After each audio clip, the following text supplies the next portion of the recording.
see the angle. Yes, we can. So, bring up the chat thingy, even though it's less than ideal.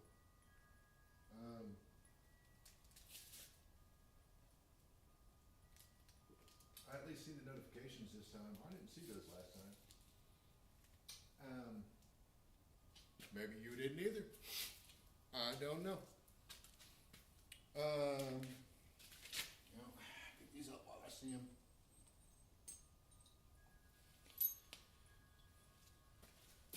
Go up here.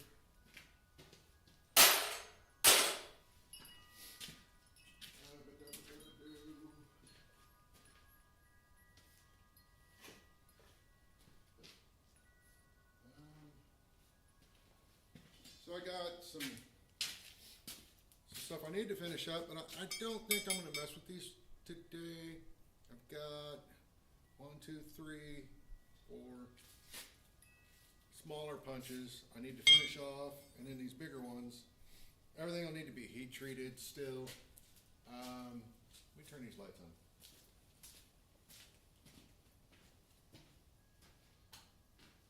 So everything will still need to be heat treated. Yeah, it's a little better.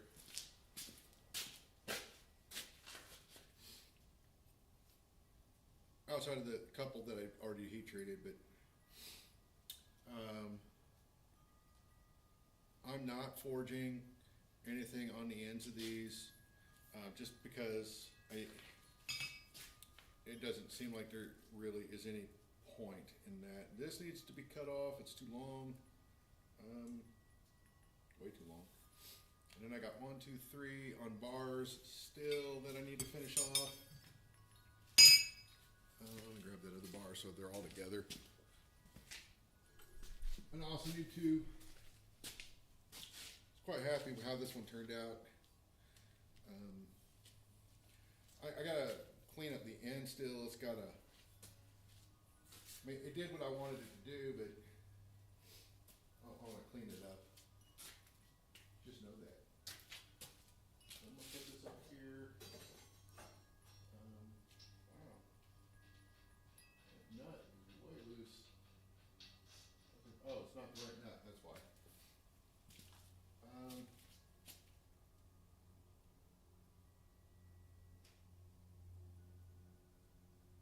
So I'm trying to,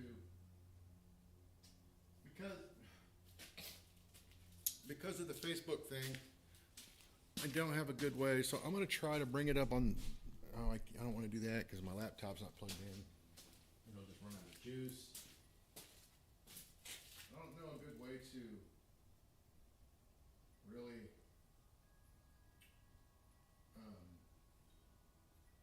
monitor the chat without losing things, but I'm gonna try my best.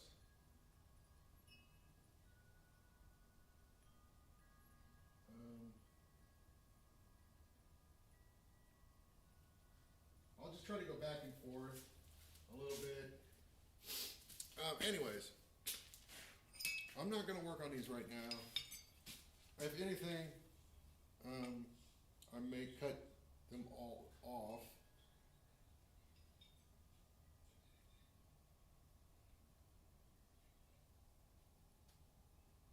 I can hear myself on the TV. I'm not gonna moss up. Is it TV or my phone? I bet it's my phone. Yeah, it's phone.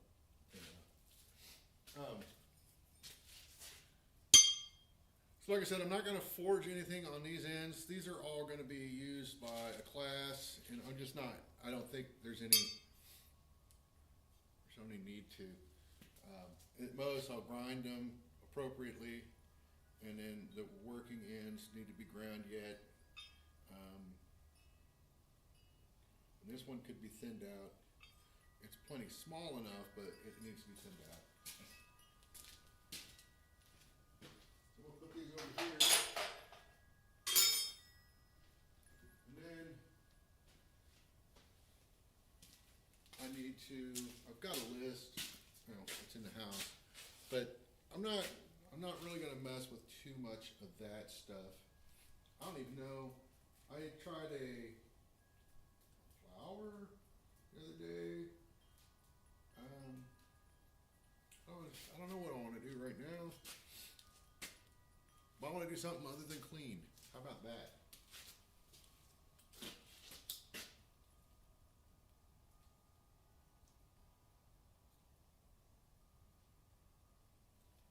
Oh.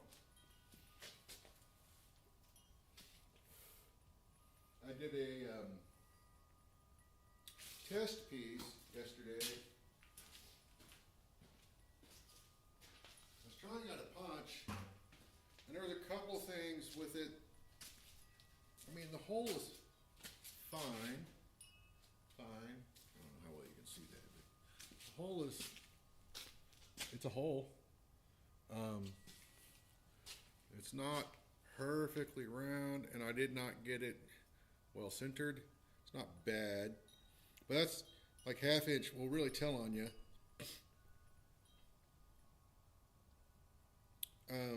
What I didn't like was the amount of suck down I got here. This is the side I started the punching from, if I recall. And I got a little bit here too. And I know why, but especially on this side. But something I want to fine tune a little bit. Yeah, you can upset it a little bit to counter some of that, or yeah. So yes, you can do the upset thing and counter it for that a little bit, or you can try to punch it in a way that it doesn't create that in the first place. I know, shocking. It can be done.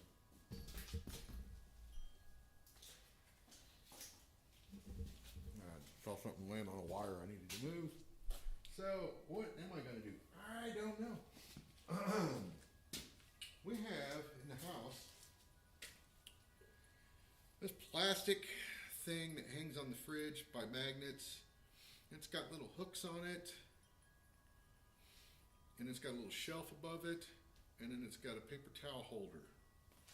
And it's fine, but it's ugly as sin, especially sitting on a nice stainless fridge. I'm not going to do that now, but something I'm thinking about, making one of those. I need to figure out the dimensions and everything. Oh, the other thing is, I may have been the one that bought them. We got these paper towels, and the roll of paper towels is like this big. It's ridiculous. It's like, why? What the hell? What paper towel holder can hold that? None in our house can. And I'm not making a paper towel holder just for that style of paper towels. It was the first time I'd ever seen those. I just thought it was kind of funny. So this is, I think that's half. It doesn't, it kind of resembles sucker rod though. So it might be 5/8 sucker rod, but it's not nearly as pitted as some of my other 5/8 sucker rods. So maybe I got lucky on this piece. I don't know.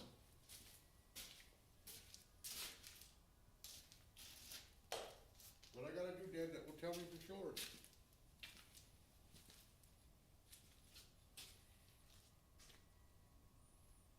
Well,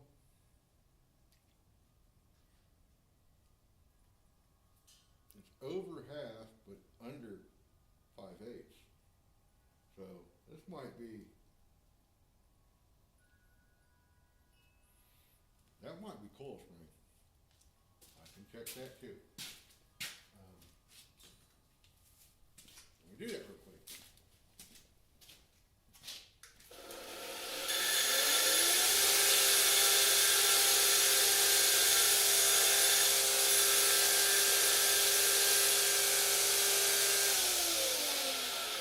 Okay. That's coil spring.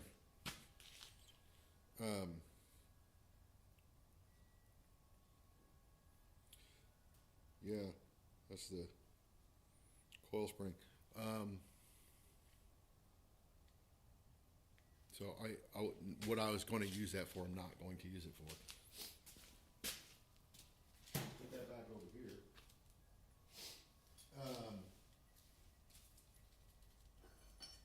And I've got random bits and pieces of scrap. So, I very well may use this for something. It's interesting how it's been cut, because I don't typically. It's got some interesting hammer marks in it too.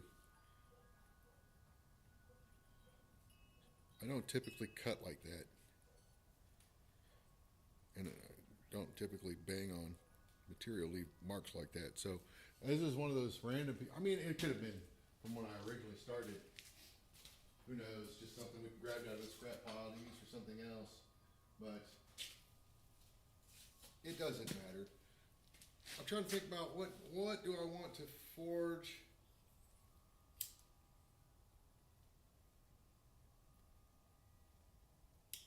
While I sit here and enjoy my smoke. So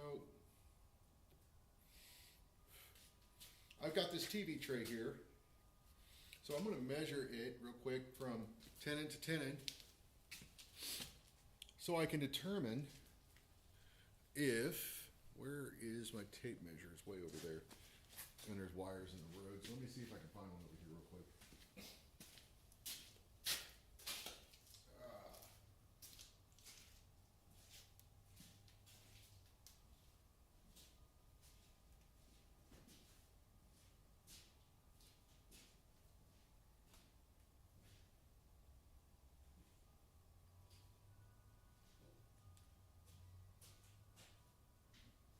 Okay.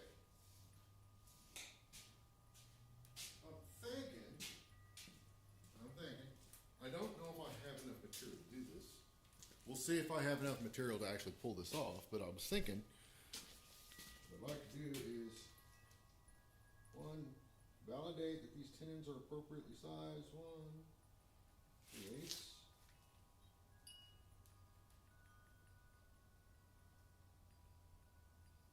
Not quite 3/8. Anyway, so I'm gonna go about center. The center is 19 5/8. So instead of getting too wild and crazy, what I really want to do is find a piece. I can put this way. Well, to put over that's 1/2 inch, so that I have, because this frame is not complete. You guys can't actually see the, I don't know if I can turn the camera to see it so you can see it. Let's try.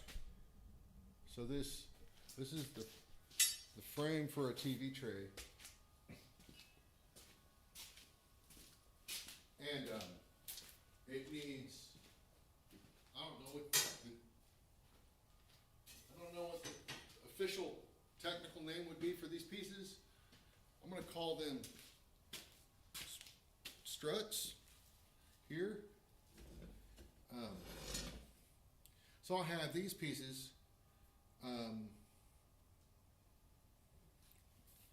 Really, they're not doing anything.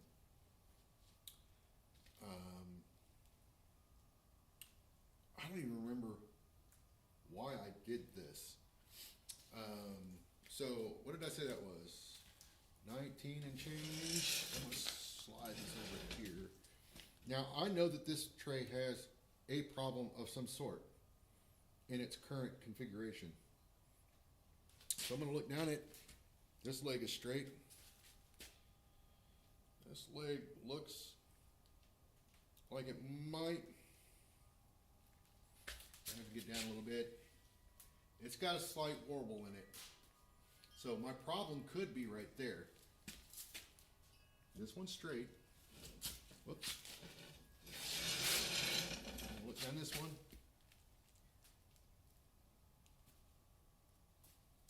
This one kicks in just a hair too. And this one's straight. So the straight ones, I'm going to mark somehow, some way.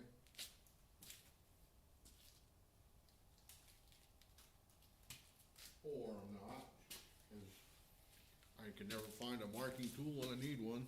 Huh. Let me put my drink up here. Oh, I gotta say, pretty happy with this one. I had to grind it.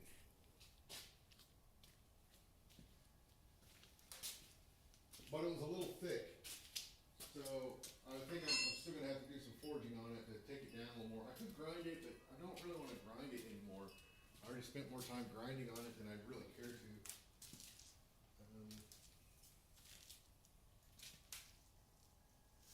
Yeah, that ain't gonna work. Hang on. So I've got some chalk all over the place. Probably 100 of these little pieces of chalk laying around. They're cheap enough. I just keep buying boxes of them. So this leg is straight. I'm gonna mark it. This one we'll put an X. I'll turn it back around. I think it was this side. Oh yeah. X.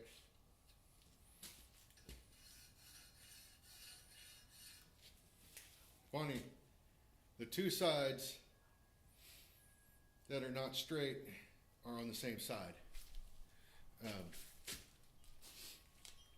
So here's the problem, right? And I'm sure Brian told me this before, and I knew better. You should not rivet this frame together until you've checked everything to make sure things are straight and square before you start. Because it's not that you can't fix this, but it's going to be infinitely more difficult to try to straighten out that leg now that it's attached, where I could have just pulled it off and straightened it. I can't do that anymore. That's not an option now, because it's been riveted on. The only way, I mean, I take that back. It's still technically an option. If I wanted to reforge the axle, then I could do that, which I do not want to do. So I have a piece of 1/2-inch square bar. Well, I have some new, but I don't want to use that. So I'm going to go out here in my scrap pile where I know, I think I saw a piece yesterday, and see if I can pull that free from the scrap pile and see if it's going to be long enough.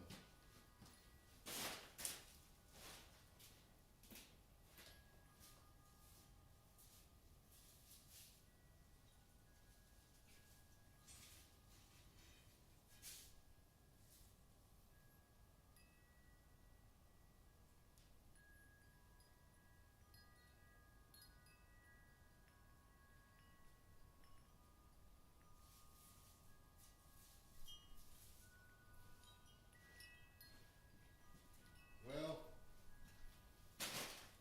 I don't know if I want to use it for this project, because I believe this is cold rolled steel. The edges are pretty sharp and crisp. It might not be. I don't know that it would. It only matters is, I'm gonna go look at my other material. Is if they're vastly different, then I won't use it. But yeah, this would go this way. You see that? Yeah. You can kind of see that. So this would go there, that riveted on. Well, I'm sorry, not in that orientation. The same orientation as the square bar, or the flat bar. It would go this way. Right? Somewhere in there. Depending on how much of this you want sticking out. I don't know, that looks like 30 inches, but I don't know. This is pretty crisp too, so maybe it's not. 36. I definitely don't need it. I only want it 30 inches. So, twofold problem here, right? The other issue, whoa! The other issue here is, I have to cut that half-inch material should I want to use it, which is not a big deal, but I kind of don't. I was hoping I would avoid that.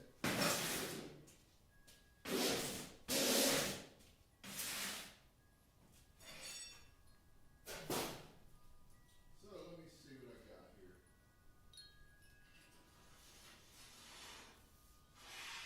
It's not that long, but this is also not as crisp as the other one. I don't know. I should be able to get both pieces out of this, no problem. The real question is would I have enough? I think I would. Out of this piece, would I have enough to cut that axle off of there and reforge the axle? Which I don't know. So, can I get both pieces and an axle out of that? Because if I can, then I will do is cut that axle off. That would make straightening those legs way easier. So I need, I don't know how long that axle is. It looks like 15 plus inches. I don't know what I made it to. I know what it should be, but so from shoulder to shoulder, it is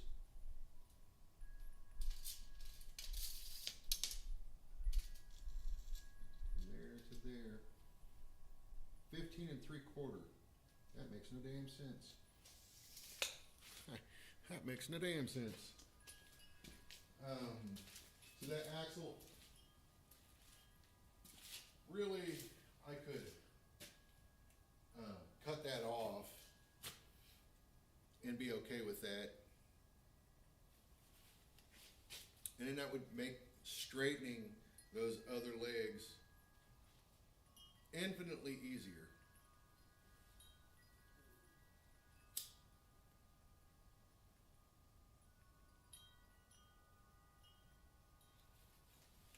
So let me look at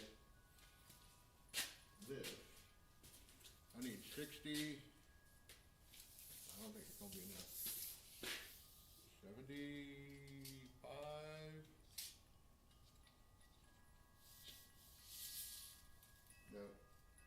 68.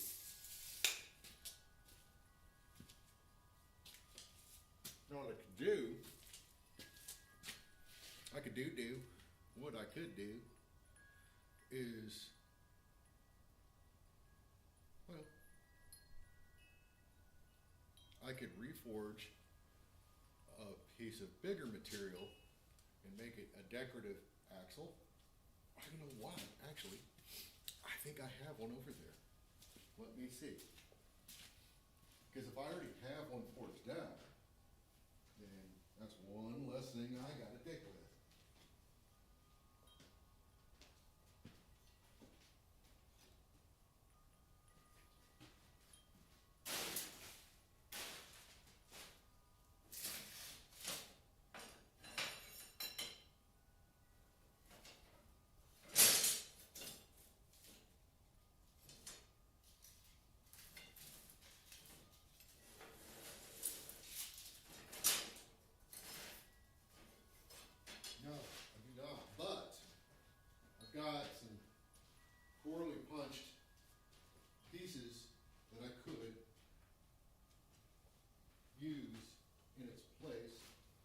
also, I'm seeing some more.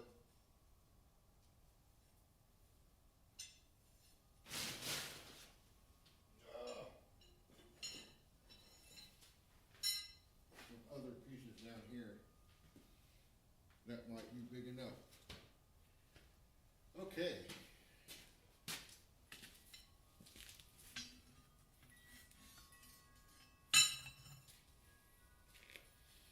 I wanna see, these are, I know why I didn't use these. Do you know why? I know why. That one's not terrible, but it ain't great. It's off.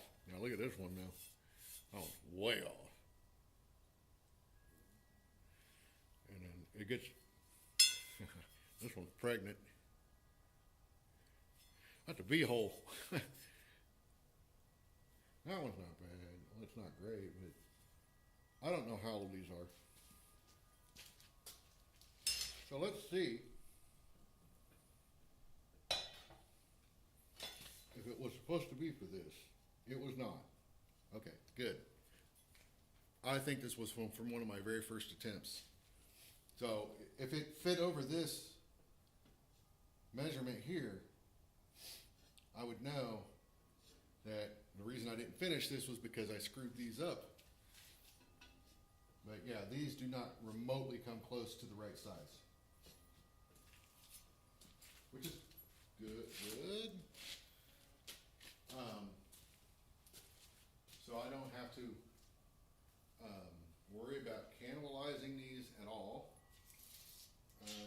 So from end of the hole to end of the hole is 16 inches. That's plenty. You really only need about a half an inch for your tenon to take a half an inch material for your tenon on either side. So that would leave me a full inch, which would take this down to 15, which would be about perfect. But the only problem with that is there is zero room for error there. And Rob needs room for error. So that said, now I could use this bar to get me there, but I don't need to because I have two other smaller bars that I also think are plenty big enough. So let's see.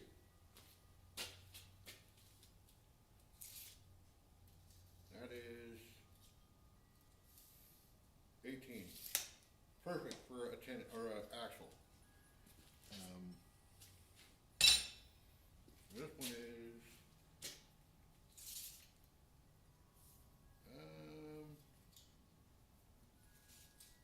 again plenty big enough. So I can say this for the legs. Oh my God! Or the legs, across the struts. Let's call them struts for now. Trusses. I don't know. Drop my smoke, guys. This is a true catastrophe. It always lands smoking end down into a pile of either dust or scale. This time it was dust.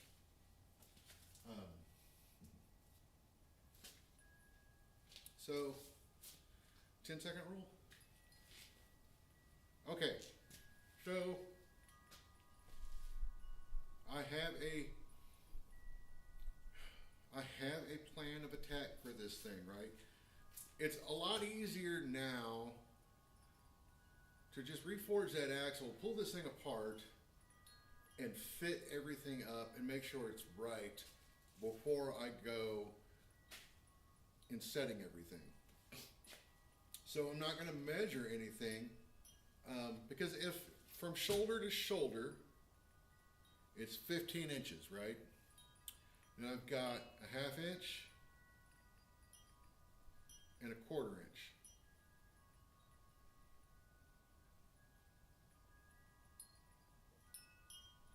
$15, 3/4. That'll be, is that right? No. That'll be that's 15 inches. So let me make sure I'm looking at this right. So I gotta account for these offsets, the 1/2 inch offset. So that's a 1/2 inch offset. So between here, but it's not offset on the other side. So it's a 1/4 inch from here to here, plus that 1/4 inch, there's a 1/2 inch. So it should be 1.5 inches, right? So let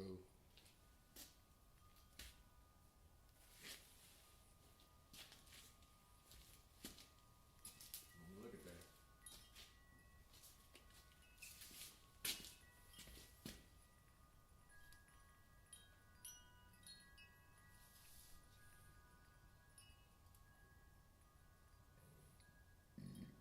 Mm-hmm.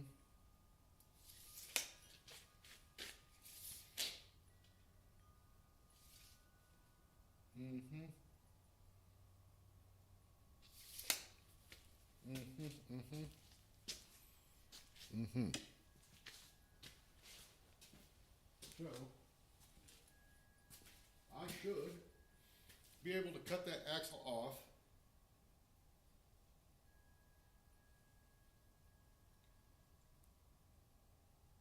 and be golden. So let's do it to it, baby. Get this crap out of my way. Put it over here for now.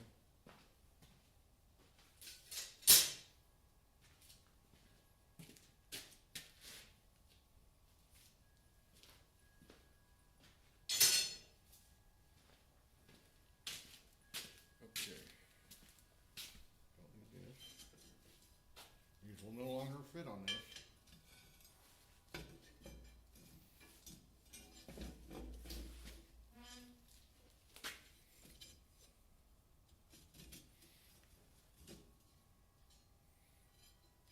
I even cheated on these. You can tell I drilled them. I didn't even, because it was just to be for this. All right.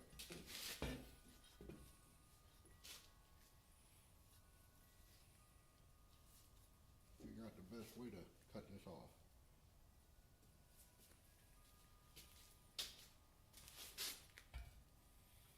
I don't want to get in close.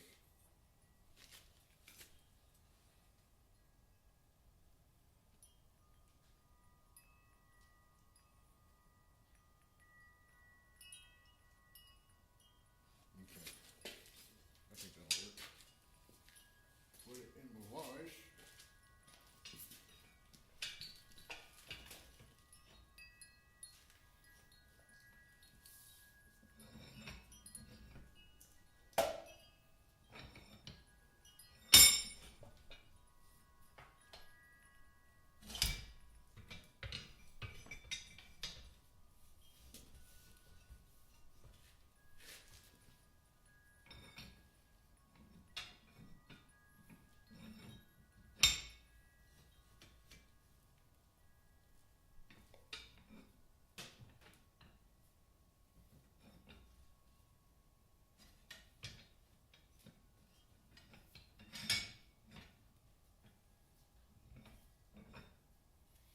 See how much, I don't know if you can even see, you can't.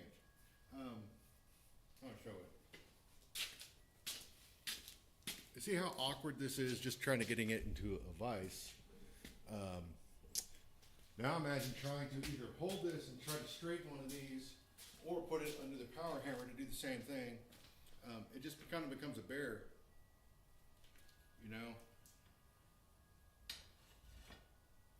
Come on. It just opened right up for me a second ago and did what it did. So, there we go.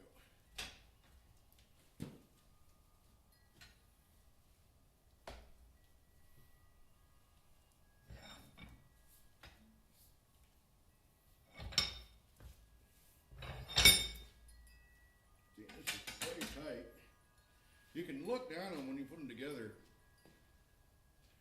I thought that was straight, but it's going out. These two, I mean, even if they're bent, they're bent the same. At least. These two are actually looking pretty good. They warble a little bit this way, but these really splay out. This one.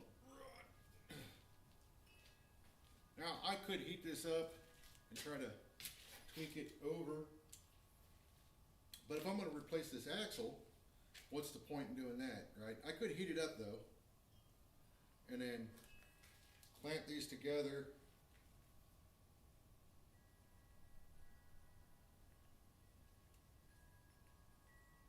In fact, it almost looks like that's what happened here. So if you're gonna do that, there's a spacer right here, right? Like washers right here. If you're gonna clamp it together, I would heat it up or clamp it with those washers in place so that it stays that distance all the way down. But these are closed up down here, so it's opened here and closed down here. This one on this side is relatively okay, but I can see that wall, that it kind of goes out. But then it stays mostly okay all the way down, but it closes up a little bit. So I think that's the biggest issue with this, right?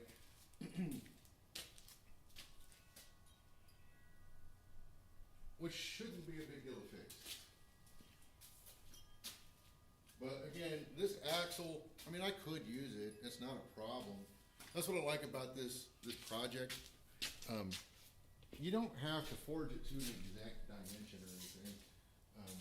But from shoulder to shoulder, that is 15 3/4 of an inch. So I could just use it like this. Let's see if we can fix this. But that's going to require my torch. Not that that's a big deal.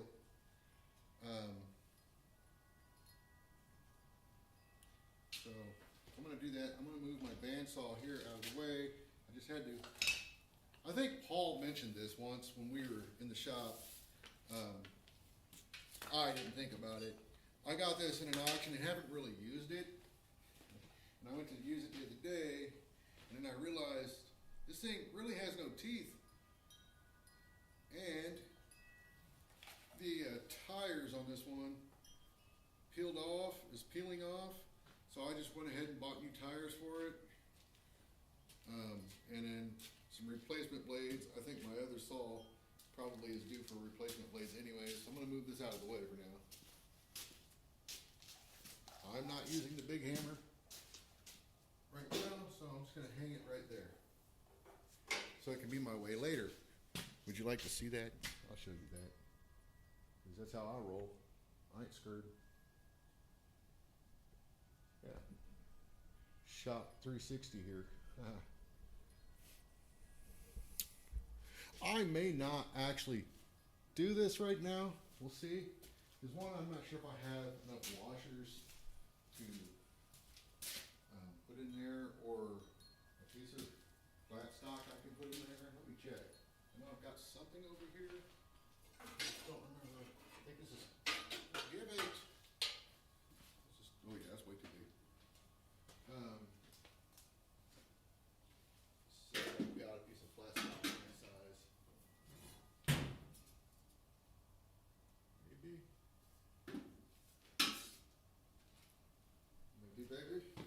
Maybe, baby.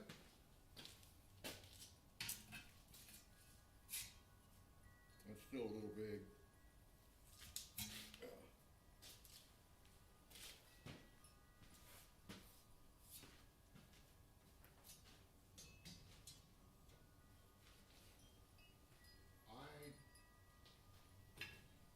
I don't think I'm gonna have anything in that size. So I'm gonna have to find washers. So the biggest problem with washers, it's not a big deal, there's ways to do this. One is I gotta find some, but two is, so you're gonna put washers in here, right? So first of all, you're gonna wanna try to get this kinda level, kinda. things aren't rolling off. So let me go find a washer.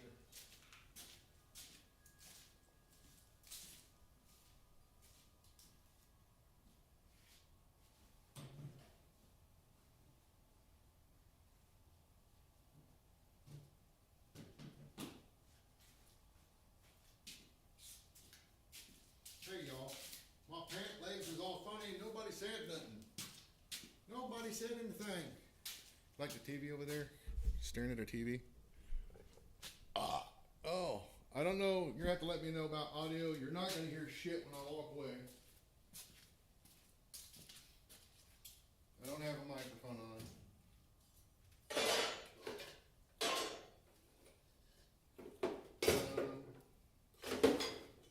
Here we go. Here's a washer. This is just for demonstration. Is it a washer? What the hell is that? Yeah, that's a washer. Demonstration purposes only. Because I need more than this. But I'll show you. Oh, I don't know how close. I can't get you too close. Sorry.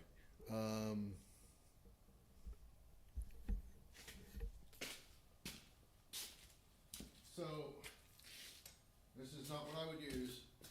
But if you just try to put washers in here and clamp it, they're likely to just fall out. So you got to put something in there to hold them up. So, then you clamp it, clamp it, clamp it. And ideally, you would even make a bunch of these, maybe even like U staples or something. They don't have to fit perfectly. They just need to hold the washer up. You could probably even use nails for this. Yeah, in fact, I know you could. You might, if you use a nail or something, you might even hammer flats on them, just so they're not going to try to roll off on you. So you would line this, every couple, maybe every couple of inches down. So 1, 2, 3, 4, 5, 6, probably at least 6 in here. Clamp it up. And then heat it up a little bit. If you heat it here, all right, what's going to happen is it's going to try to open up. So you got to be mindful of how you heat it up. This, in my current coil, no, I could not. If I swapped coils to the 1.5 inch coil, I could do this in my induction forge. But not with things clamped up in it. But I could heat it up. If I had a wand, I could drive it over here, drive it over here, and run the wand over this, and heat this up, and then put my spacer in, clamp it, heat this up, and just kind of walk down it. And then once I got everything clamped up and good, and heated up a little bit, I can just cool everything off. And it should stay, should be fine. Probably don't even have to do all of that, but that would work. This side tricks me out because it is, for the most part, when I first looked at it, I thought it was not straight. It's got a wobble in it this way, but it's not bad. And it's also the side that is the loosest, which means this rivet could come off. So the real question would be how much do I care, or do I want to fix that? I want to fix that because I would rather this be right. I mean, this is clearly an issue, right? But nothing's being. On my other ones, I've messed these measurements up, and it pulls one side in more than the other, and that causes a lot of problems, as you can imagine. So let's take a look at these when they're in the right alignment. If I can, I probably can't do that on this side. Now that it's like this.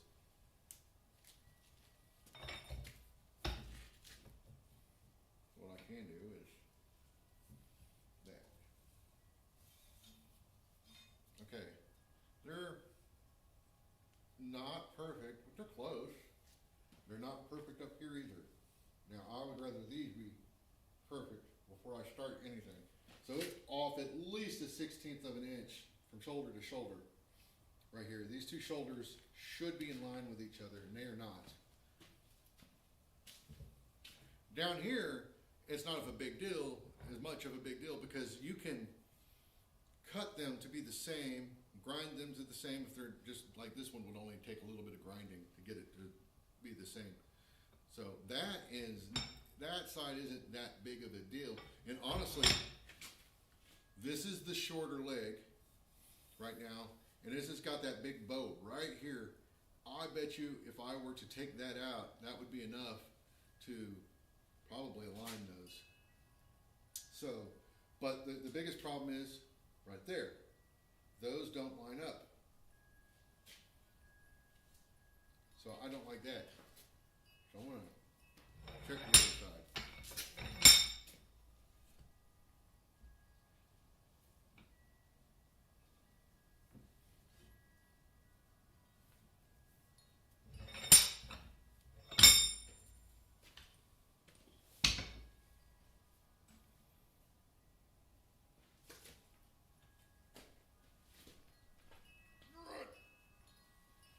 Holy smokes, yeah. Those are tight. Okay.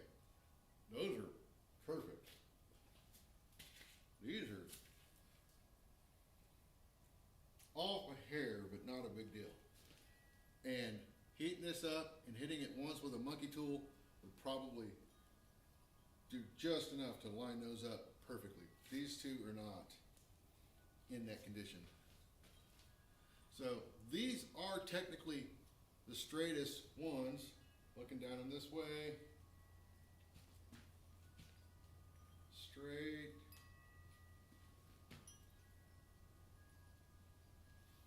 But looking this way, you can see where it dips in just a little bit just because they're pinching together. And then this side, now looking at like that, you can tell that there's a little offness there. That's not a big deal.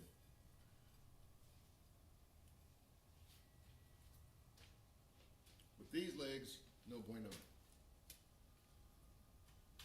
So I think it makes more sense to fix the legs, just cut this axle off and fix the legs before doing anything else on that. It just is not worth the trouble, because if you don't fix that, let me turn this more. If you don't fix that, it's going to cause you nothing but problems as you go. Nothing but problems as you go. You want to make sure before you put this thing together, you want to make absolutely certain these are right. So this is something I can already tell you. I know what happened here. Well, it's one of two things, but I'm almost certain, because if I recall, I did this by myself, and almost guaranteed that I was putting the torch down, pointing at the rivet to set it,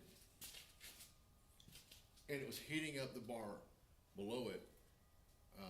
So you can compensate for that, but almost certain why that's splayed out, because that heat there, it's like if you take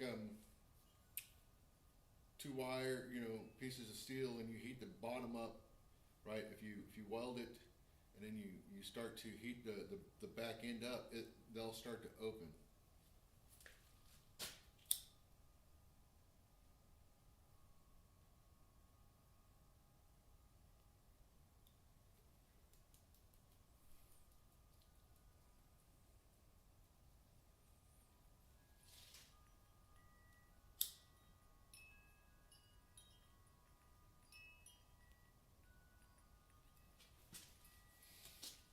I put washers in there, and I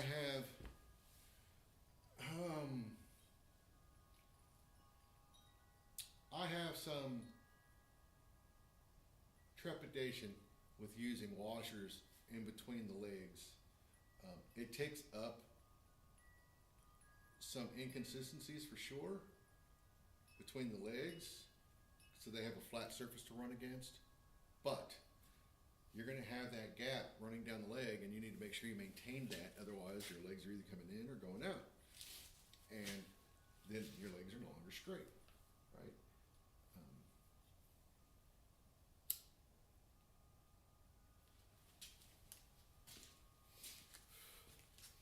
This, I could technically use this as it is. It would not take much to fix.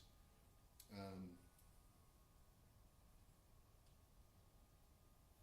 know, this is not turning as freely as I'd like it to, but it would not take much to wear this in. It's already freed up. It's probably just corrosion. But that's not as down as I'd like it to be. And, but yeah, it's fine. It's fine. You guys can't see any of that shit. So what I would do, in this case, I'm gonna grab a clamp.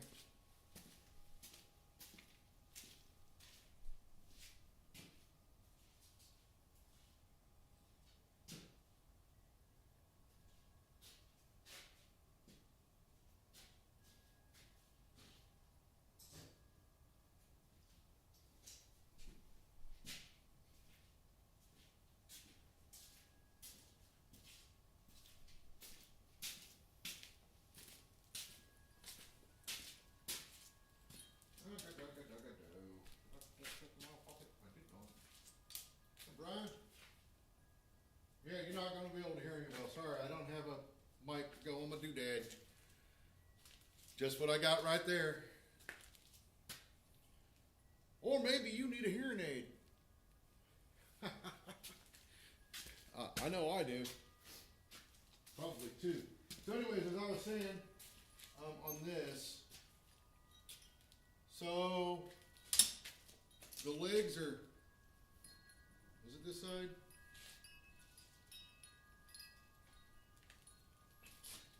If you flip it, you'll see it, I'm sure. So here, these, I'm nice and pretty flush. They're both the same cut here. Up here, it's off maybe a 32nd.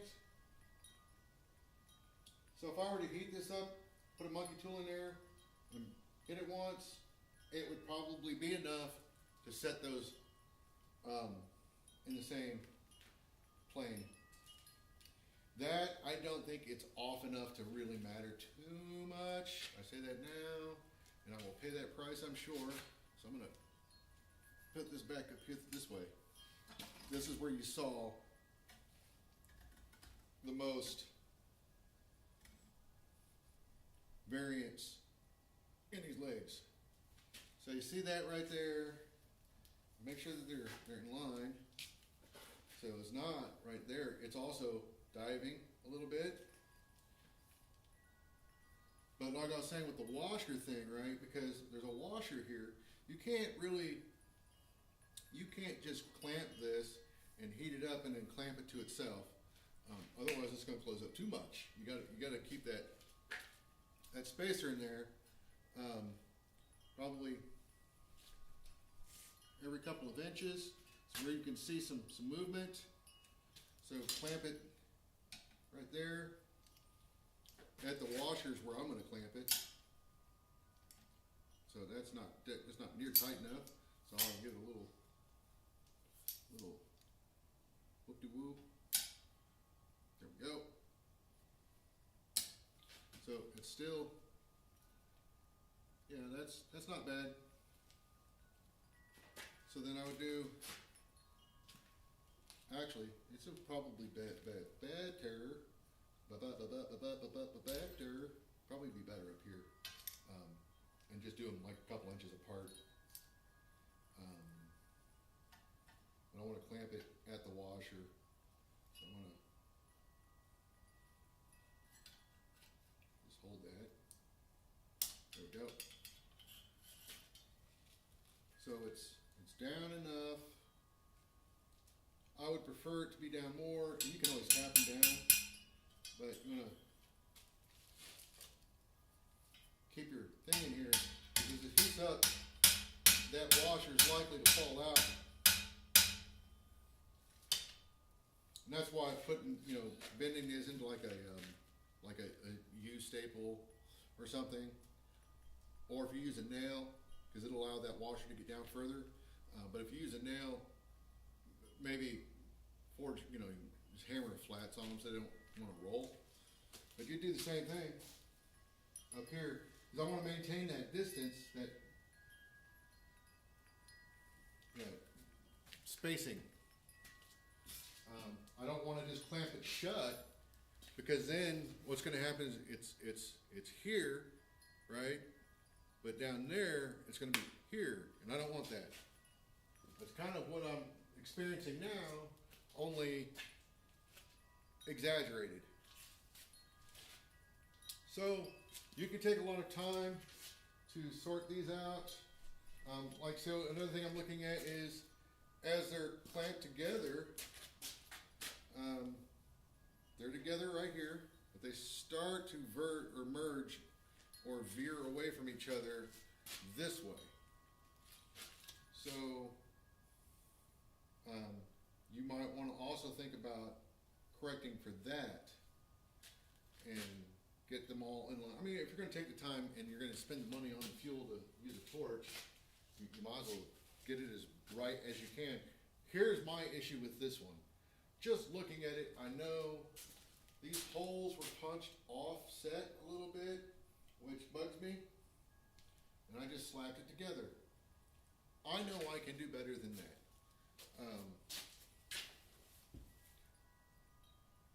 So the more, I'm just really talking about it and explaining how to fix it. So I might take this with me to the class to show, and I've got another one that's even worse shape than this.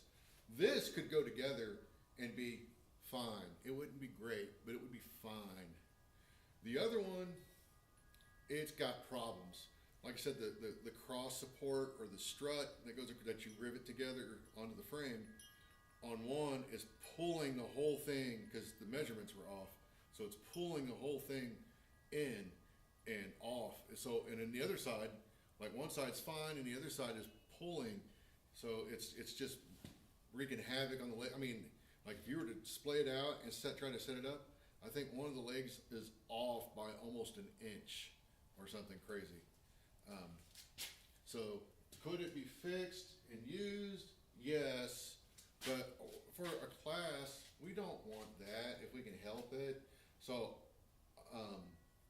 I'll probably take this one and the other one as an example of what not to do, and to show why it's important for these things to be good, because you'll have these issues, and then we'll hopefully not have to fix too many of them.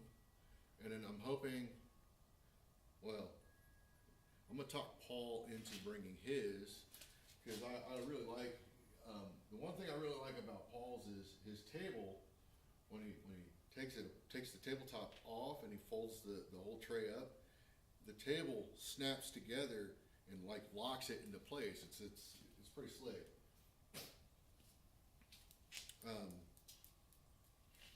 But the fun thing about these trays is you can do a lot with them. Like I said, I've got one back there that's got some ridiculous pass-throughs on it that I made it way more complicated than it needed to be, which was kind of a mistake for like my first completely finished tray. That should have been like number 5. But I got it and it came out and it works, and it's loaded up with tools. But it's so complicated, I do not take it apart and leave the shop with it. I've got one over there that I do take with me. And well, actually, I'm not even sure if that's the one. This is the one I take with me. Is right here. So you can't actually see it. But so I've got 1, 2, 3 set up in the shop right now.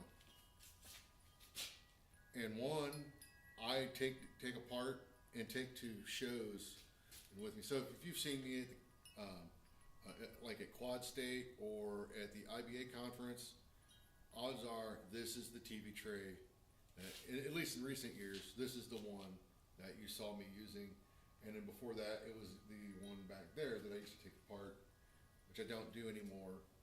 And this one, I don't know if I can, if you can see it, I'll try to move this around.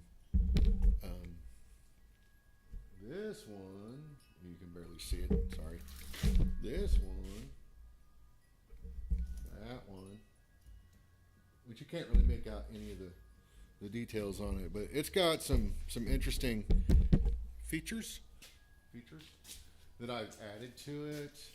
I don't know if I can get to them right now, but what I did, and this took me a lot of effort. Yeah, I've got one right here that I can pull off. I think, yeah. So you can do cool things like this. So this goes to the very end of one of my sides, and it's the idea here is it slides in and provides that much space between the rail in front of it and this one. And it's only like I don't even think it's a half inch total. Let me put this back on real quick, and I will tell you for sure. It is, I don't know, maybe in 5/8. I'll say it's 5/8 just for kicks. It's because it's definitely more than half. Just looking at it, but it's more than half for sure. But it's about 5/8. And the reason I did it is one, the front, or not the front, but the back end, there was just a little bit of space left on the ends, and it kind of bugged me. So what I did is I made two of those, and it's actually not where it's supposed to be. It should be the very first rail end. It and its counterpart, they slide into each other, and the idea is any files or rasps that I have will drop down into that slot. Let me see. Do I have a handled rasp over here? So, I'll show you. Again, this isn't exactly where it should be. You see that there? So I can easily put files and rasps in there. It's currently spaced out more than it should be, but you get the idea, right? So you can do different things like that. Who did that? I think it was Josh Perkins. When he made one of his, he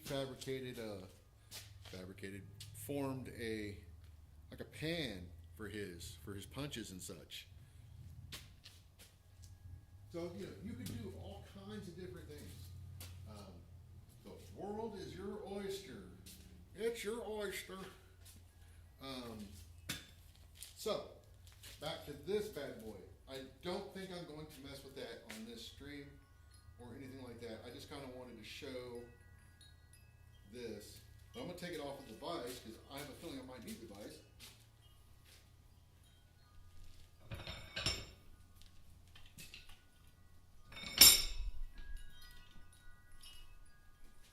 Well, I'm going to put this out of the way.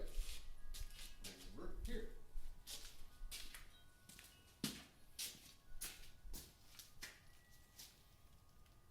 Maybe out of the way.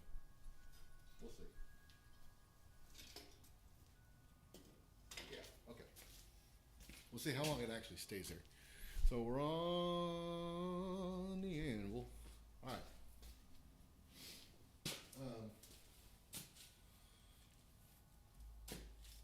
But I've got enough material here to fix that if I wanted to.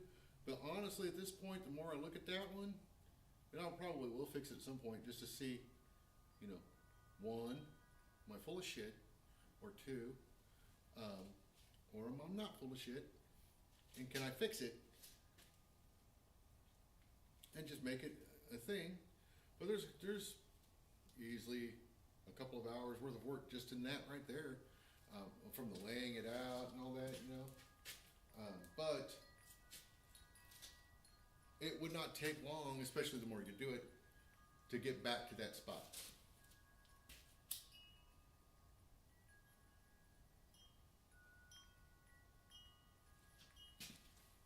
So, let me find. I already know I will not use this for anything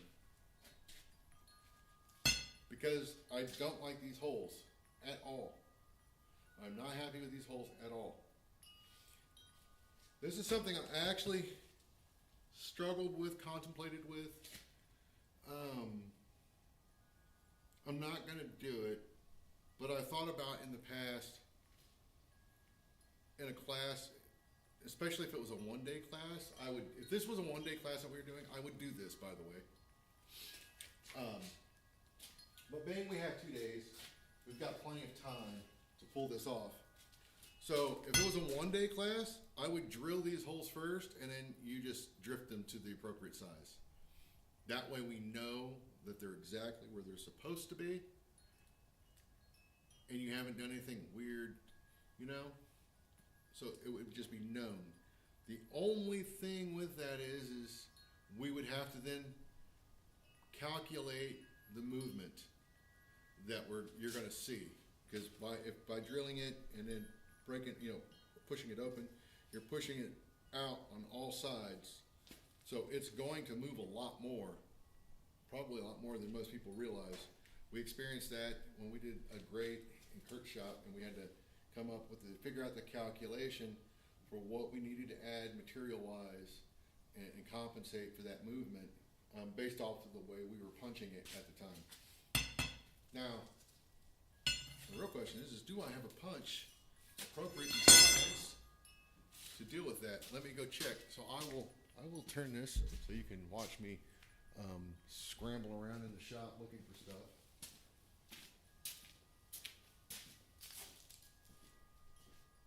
You probably can't even see me, and that's okay. I don't mind.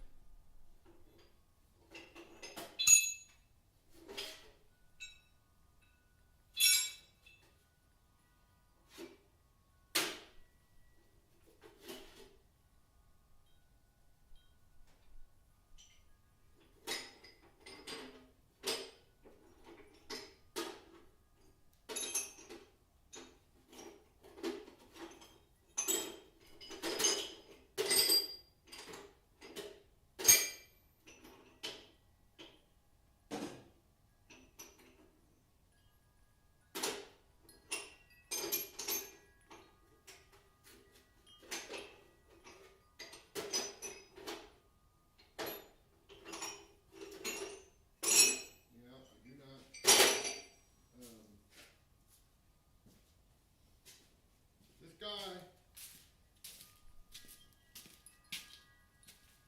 he has seen some shit, but I think we can fix that. So I want to clean this up real quick.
shine on it. Oh, you can see that. Oh, I can see the temper colors run.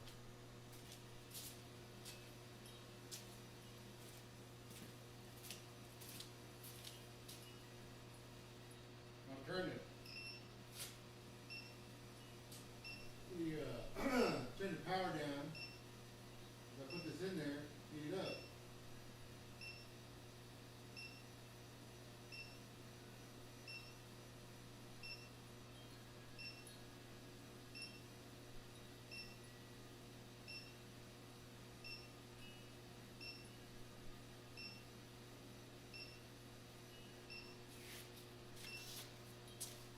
I can watch these colors run. I don't know if you'll be able to see it.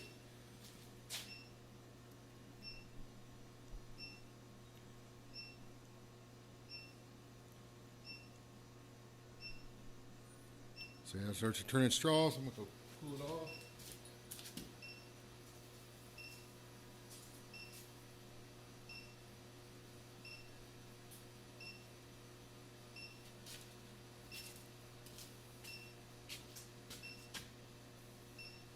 And I'll just keep tabs on it.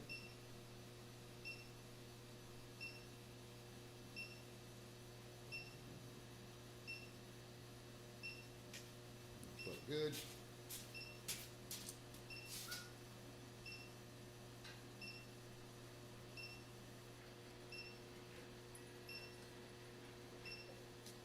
There we have it.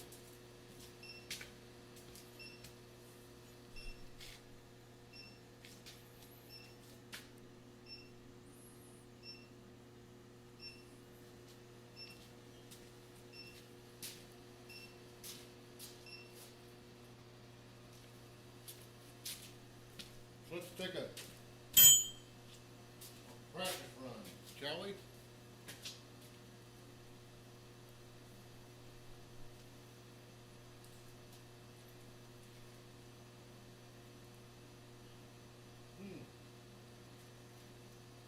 For those that are having a hard time hearing, Facebook closed captioning thing works pretty well. I've got it turned on, so because I don't want to have the volume up on the phone. But it's picking me up and translating mostly okay, unless I start saying dumb things and stuttering. Not much it can do about that.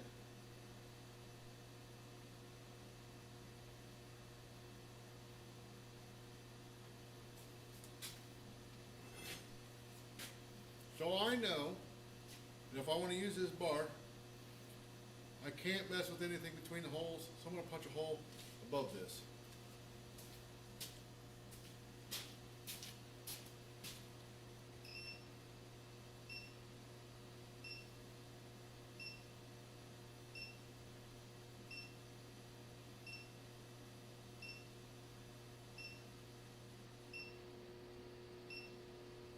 Helps turn power back up.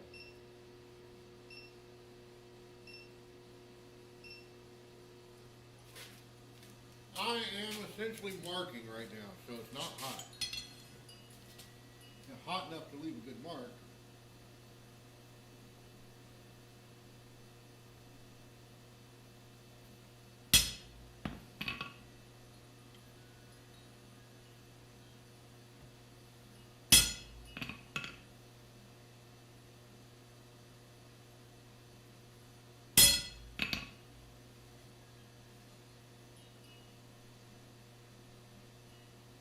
Looks like I've got that one a hair, but I can try to adjust.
pretty centered.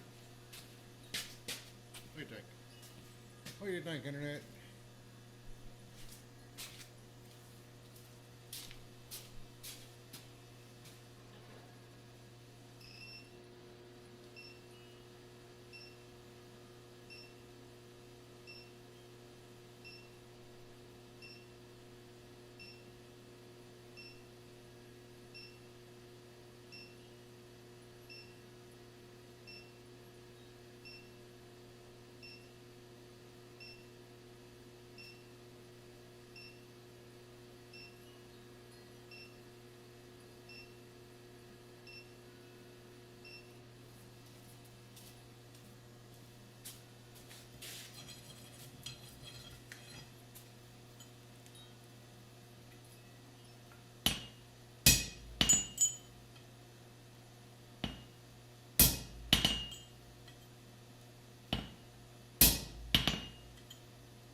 Not quite there yet. I'm just taking my time on this.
Off.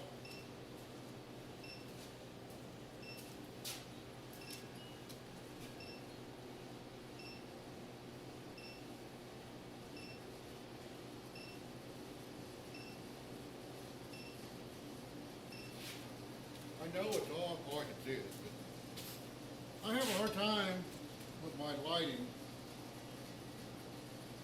situation. That's better.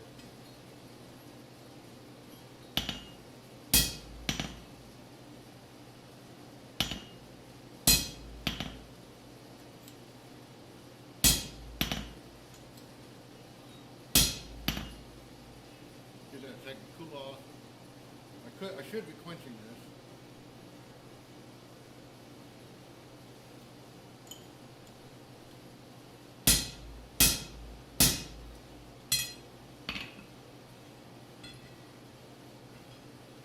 One more hit and that's gonna come through. Two more hits. Nope. Oh, I'm off right there at the very top. That's okay.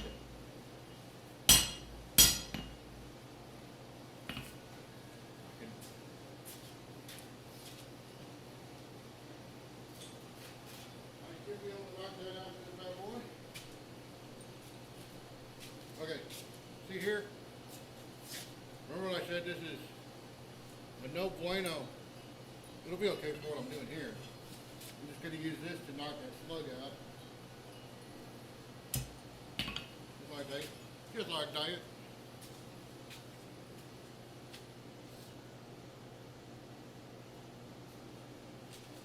But as a drift, there's no bueno.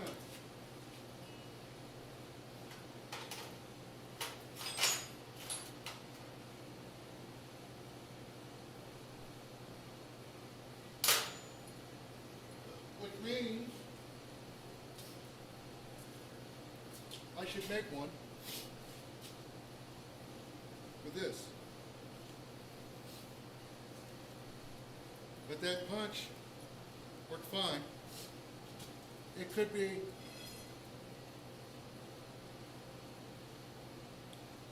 a little thinner, but I think for class, I don't want them to be too thin, just because those guys, I fully expect them to bend the shit out of them anyways.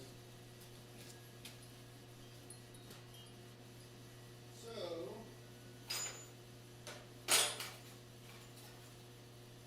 do I have, I thought I did.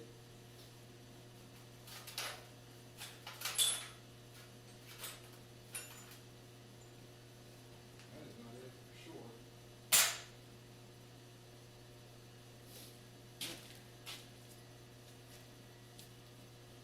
It's way too big. Oh.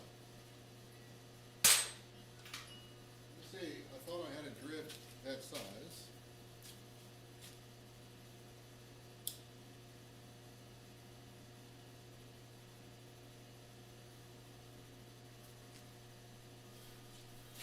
And if I do not, I will make one real quick.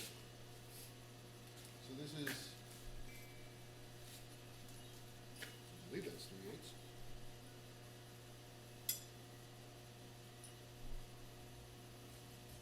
It's forged on that end. And this is not straight.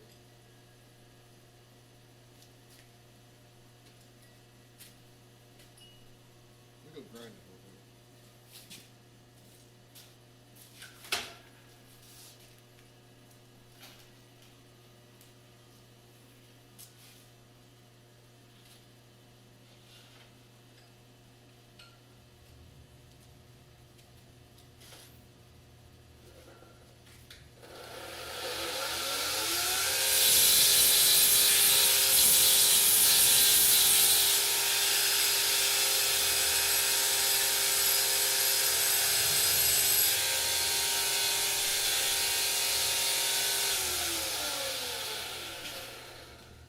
It starts sounding like somebody might be at the track. Drag strip over there. So this is not going in. Leads me to believe it is not 3/8, or it's just sized slightly too much. The hole was sized too small. Give me my doodad back. But this should be 3/8. Double check the.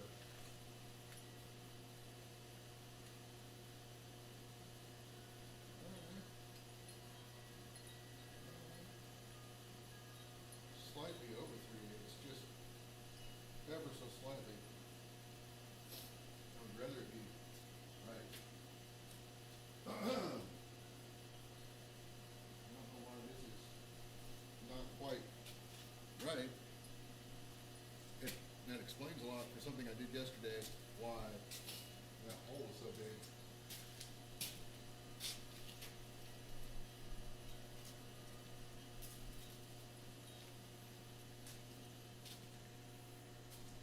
So what would that be?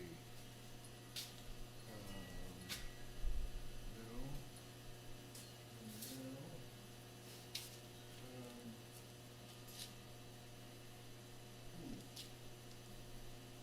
Look, I have something.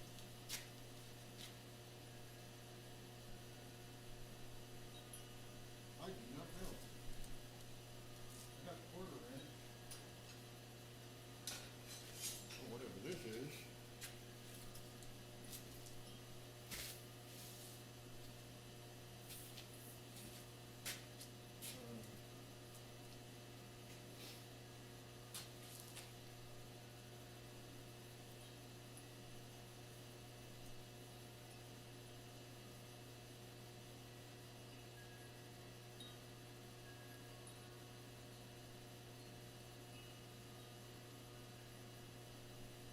5/16.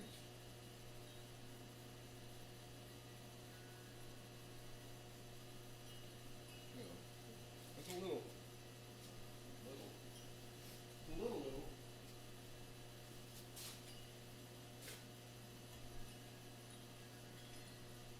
But for a slot opener, that'll be fine.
Oh, split.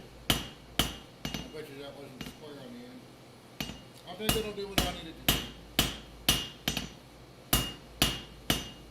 I'll just grind that off.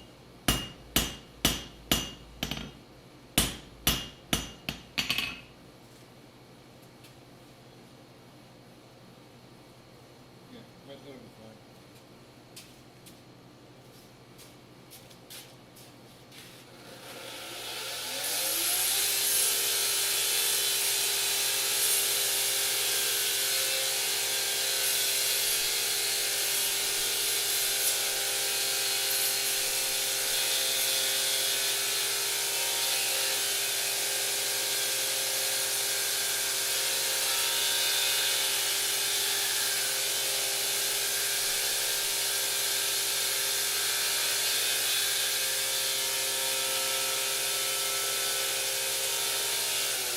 Yeah. That'll do everything I needed to do. Get it in there. I can get it in there. Okay.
I didn't want this very long, because it's so small, it would just want to bend on me. I'd probably cut it more than that.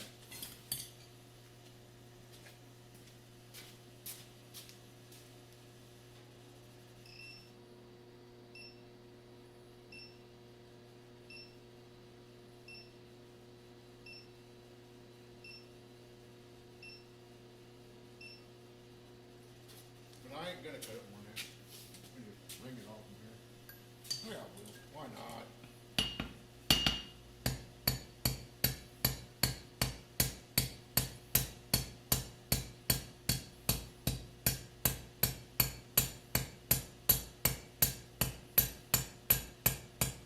Tilting it down like that gives me a flatter cut on this end.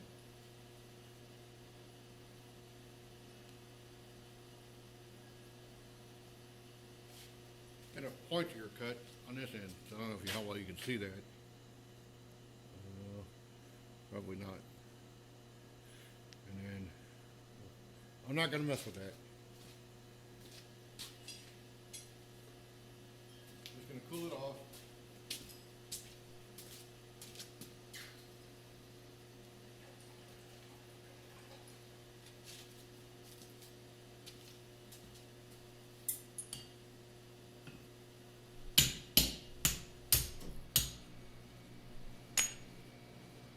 Hey, there it is. I was looking for that.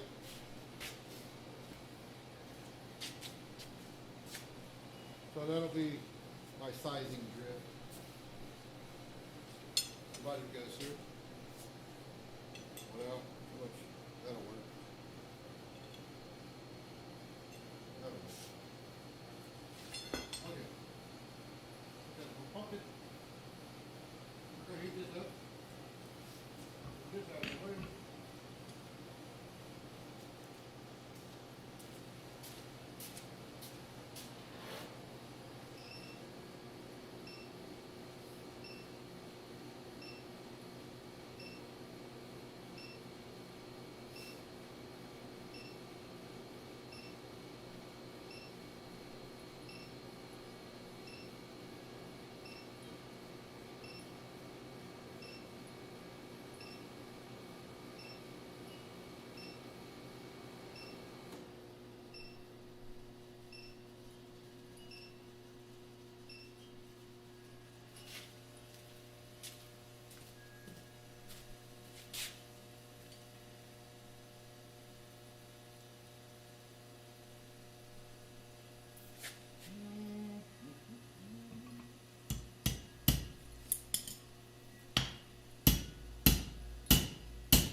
Because I didn't tamper the end of it. That's okay.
So I was off. You can see it.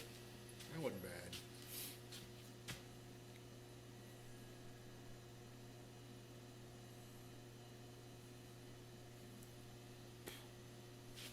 Oh, that doesn't want to focus on that, does it?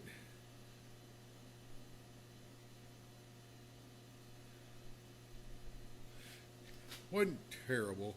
I'll try to use my shirt as a backdrop. Wasn't terrible. This is the one we're talking about. But a little bit of suck down, but not terrible. So if I were to use this as a leg, one, I'd want to make sure it's straight in both directions and deal with that before I try to use it. Now, the next thing I would do is look at the side as the suck down. I would not want this to be the pivot side because I would rather be flat. You can hide that a little bit by putting them together if you want, but put your outside one that way if you're going to do that. But try to avoid the suck down. That's not too bad, but I think some of that is also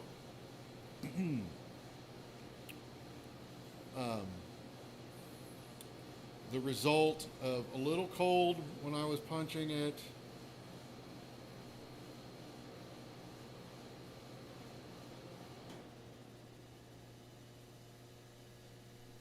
Yeah, you can see it a little bit. It's not too bad though.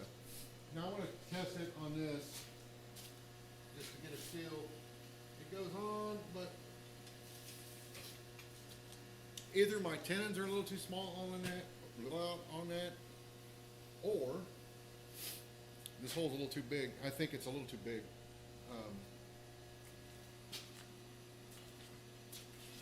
But I took most of the suck down out of that. It was worse. It's not so bad now. And looking down it straight this way, it is not, and I don't know it's because of this. Hey, that's hot, by the way. But from here down, it looks right.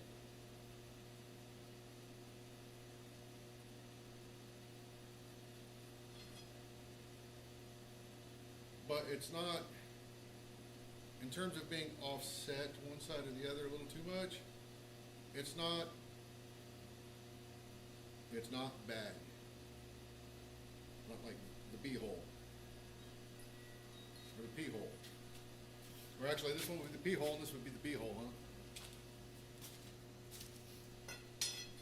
But yeah, not terribly terrible, but not terribly great. So,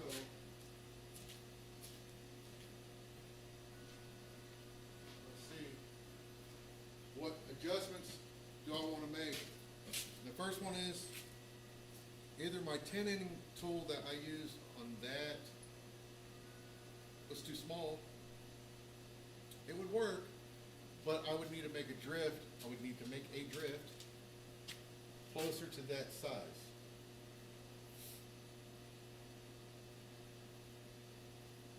It's gonna, the tighter the fit, you don't want too tight, but you don't want it too loose either, right?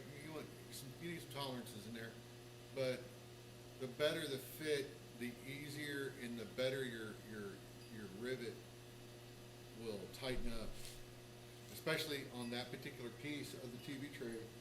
You want that good and tight. You don't want that loosey-goosey. You want your axle to have a little play in it so it moves, but you can break that free with a little heat, just like tongs. So this,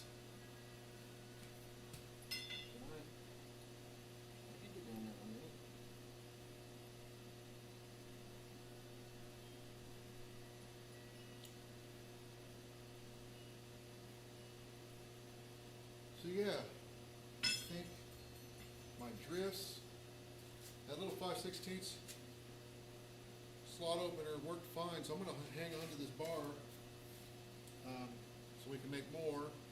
Just don't make them too long, otherwise you're more likely to bend them. So I'm going to hang on to that for use, the slot openers, or at least that part of the build. The other part of the build is a bigger slot opener. It's a bigger slaughter opener. It's a bigger slot opener because it's going to be a bigger hole. Anyways, I think I made it out of 1/2 inch. Or no, I made it out of 3/8. I think. It doesn't really matter too much. If it's a smaller slot opener, it'll go through quicker.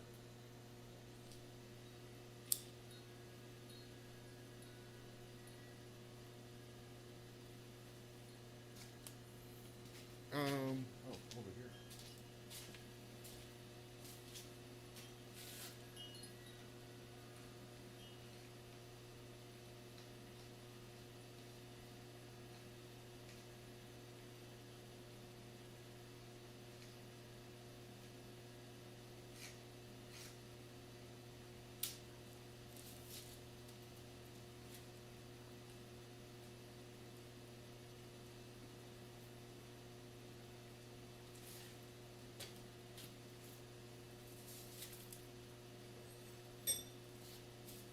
That's mild.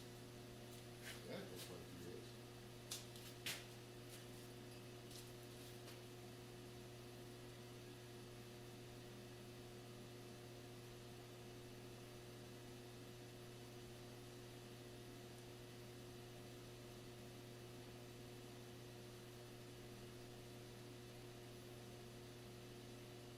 Just under.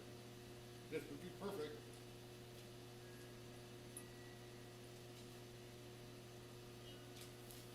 Some joker went and welded a sweet little barb on into this.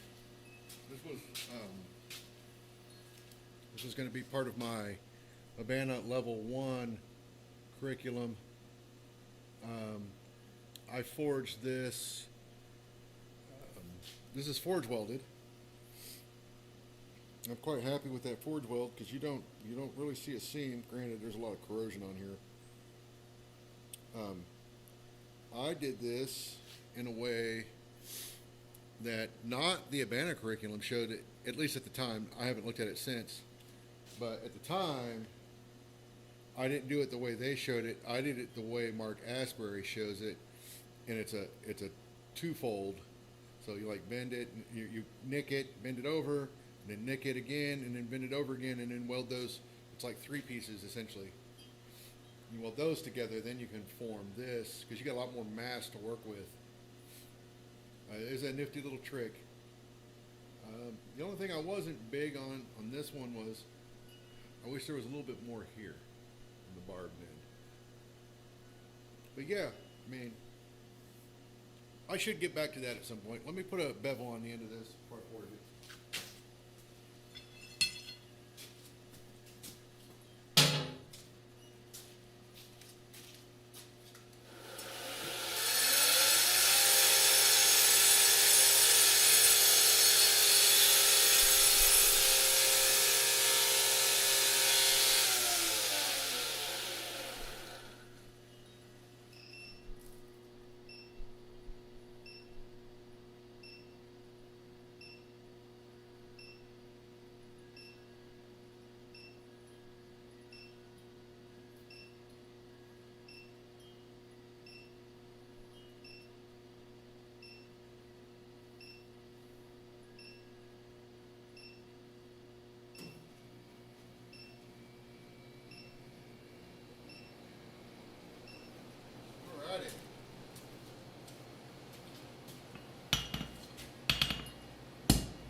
you.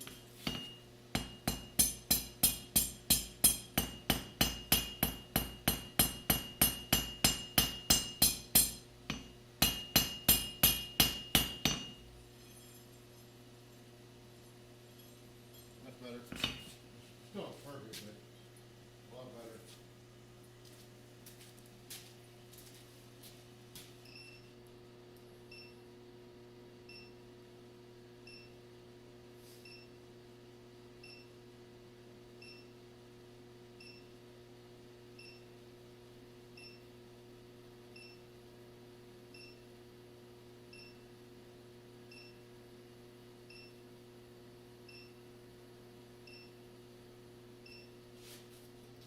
Okay.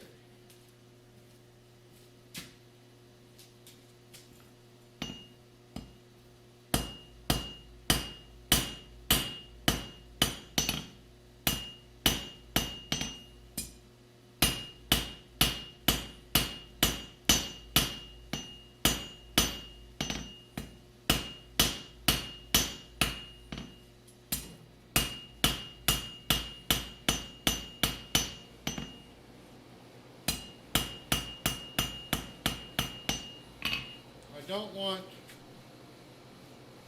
don't want this to exceed this.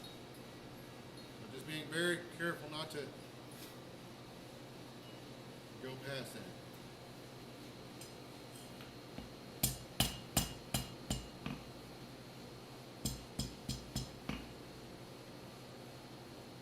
That's 3/8.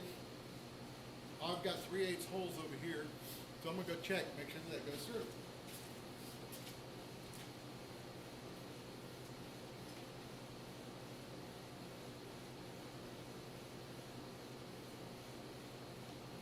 So it currently does not, and it's right there. So I'm just going to touch this on the grinder to make sure it goes through a 3/8 hole. I don't know why I turned this on.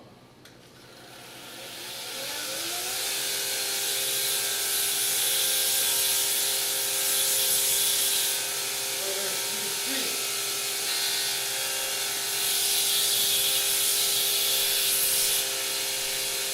While it's grinding it, you can see. Well, I mean, it leveled out now, but you could see where it was hitting this high spot before it was touching anything else. I'm gonna go check it again. It almost went through.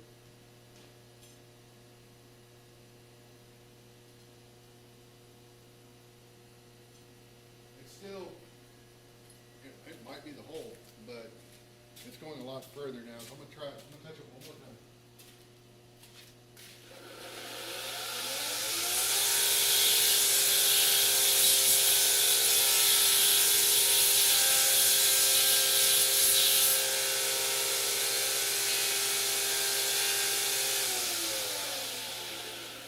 So I know where it's ground, so I just want to make sure that it goes to the unground spot.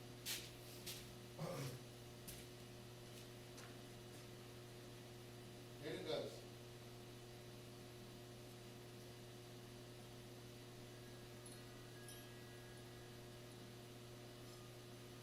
Yeah, it goes right down, all the way down, so. And this is just a slot opener, so I'm not too worried about this being the right size. I don't want it to be bigger. It'll be a little smaller, just don't want it to be bigger. I'm gonna go ahead and grind a little bit more on here.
grind that in. Is that gonna be useful?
And I just took that down a little bit because it's so small. It's going to upset probably quite a bit. These are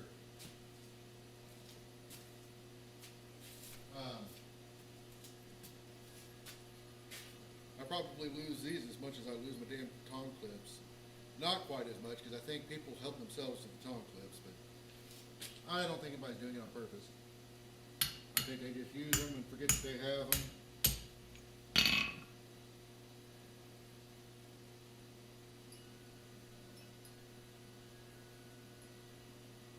No dings. Not hardened.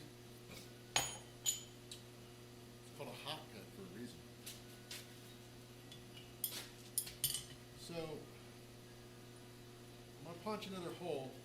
I'm going to try to be a little less careful. Because I'm more interested in the slot punch than the performance of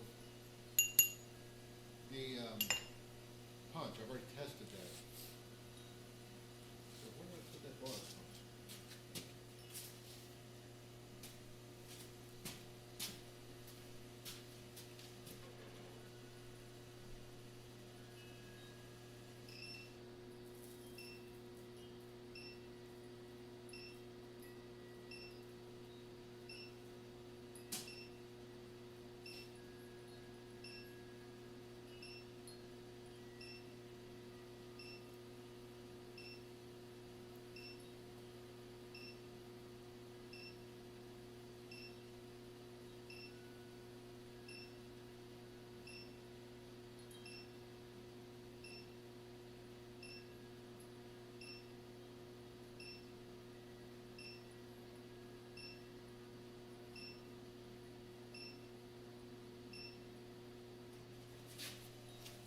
So I'm not gonna try to lay this out. I'm just gonna go see what happens. All right, so let's see just how bad I am at this if I don't lay it out first.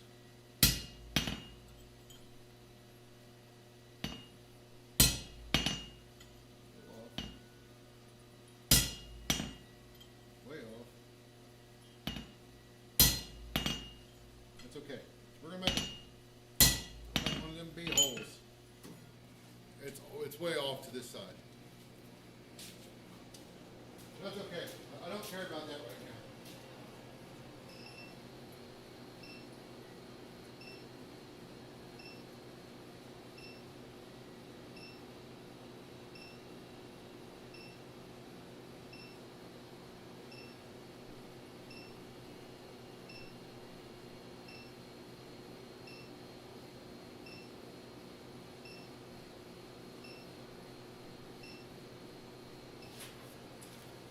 More interested in just saying, will the slot punch do what I need it to do?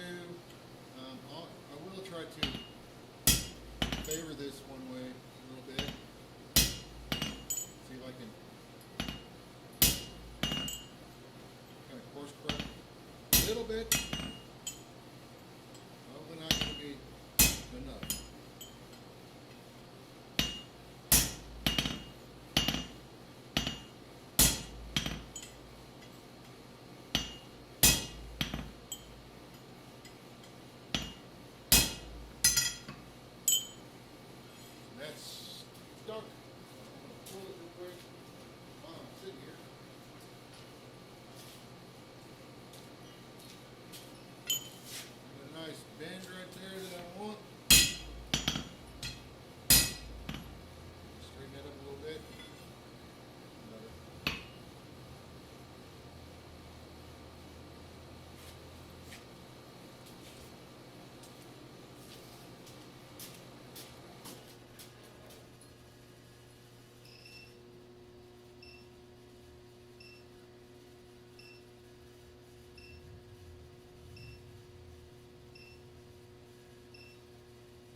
Some guys will hammer these back in.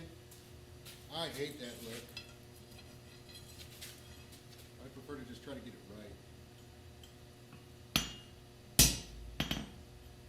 But yeah, I guess time is of the essence. Do what you gotta do.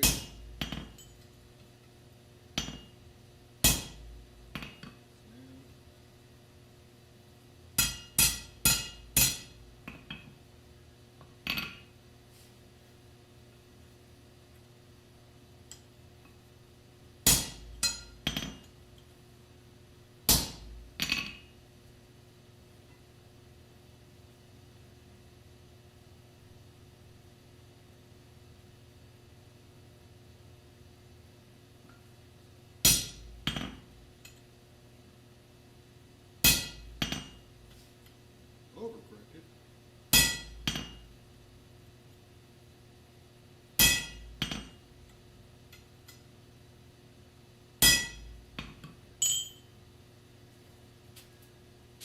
A little more heat in there.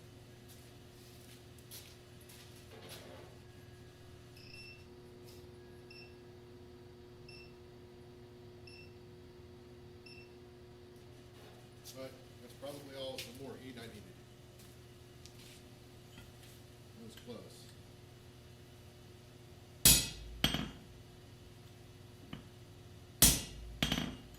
Felt that give. Probably gonna have to let that cool down a little bit. Eh.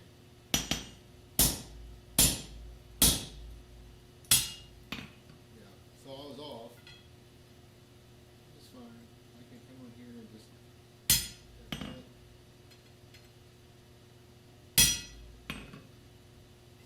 Come back.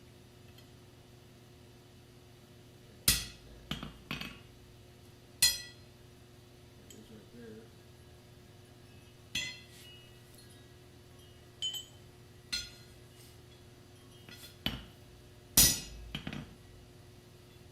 Far less suck down on this one.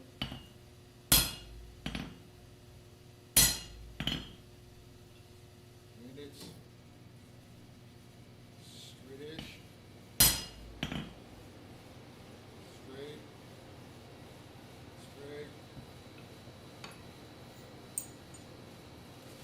Now let's see. That will go in no problem. That's what I like to see when I put a drift in. I don't want to have to hold that thing. Especially when you get on bigger stuff. That'll heat you up quick. I'm gonna drop and go. Now I can already tell, because I was off, one of these sides is gonna blow out more than the other. This side's gonna blow out more than the other. So let's see.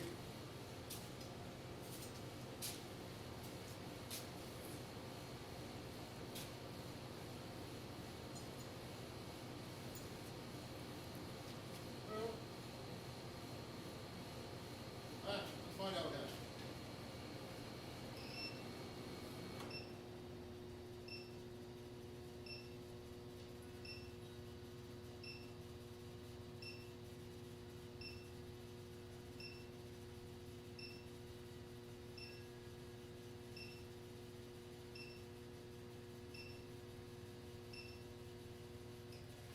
When you flip it, it looks about the same on each side. I mean, reverse sides. So it's a little more on one side than the other.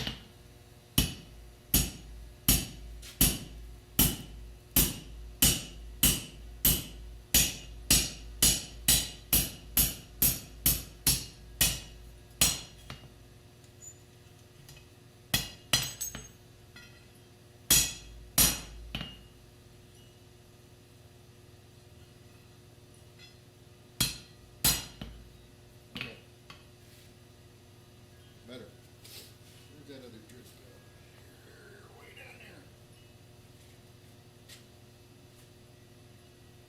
So this should be what I want. Straight-ish. Still.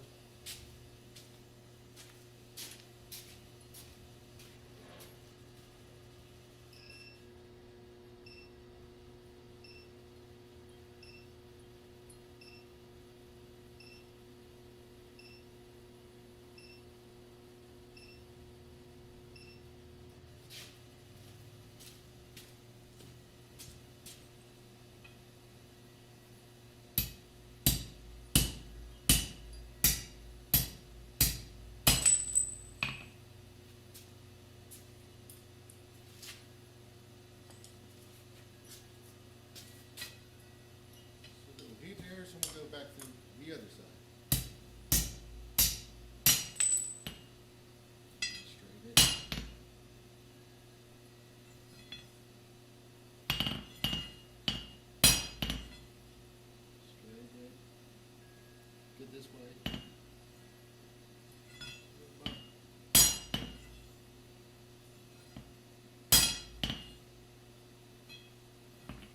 That,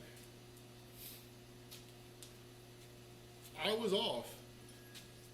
I was definitely off, but I tilted my drift a little bit and then started straightening it up to kind of correct for that.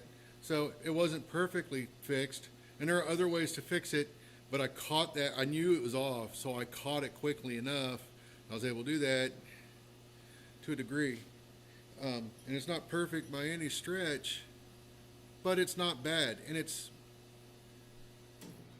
mostly centered, but it's off enough. But again, this is about the same amount of suck down right here.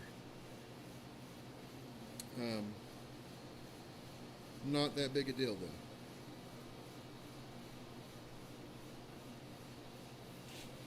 I got, looks like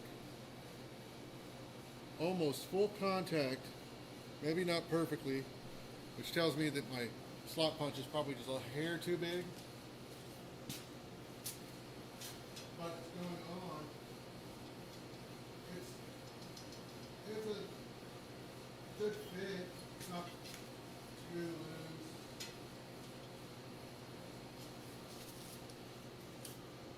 So that's not terrible. I think I can run with that.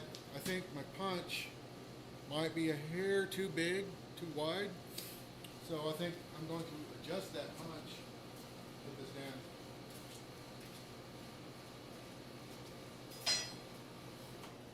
I think I'm going to adjust this punch. Still looks good. Oh, you can still see the grind line on it. That's a good heat treat on there. But I think it's just a little too big right there. And I think I know what's happening. Let me check. I did not measure this thing.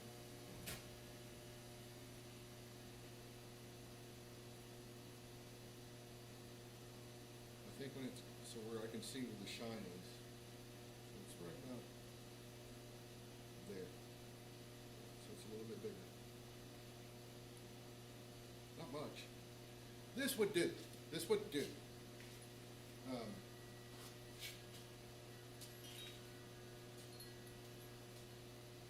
It's not a bad punch. I made this a long time ago. I don't even remember. Based off of its size, I'm going to have to assume this is coil spring. So I got to be careful on this, and I already can see it. Kind of, so I'm going to take care of that right now. It's mushrooming out enough that makes me want to think, oh.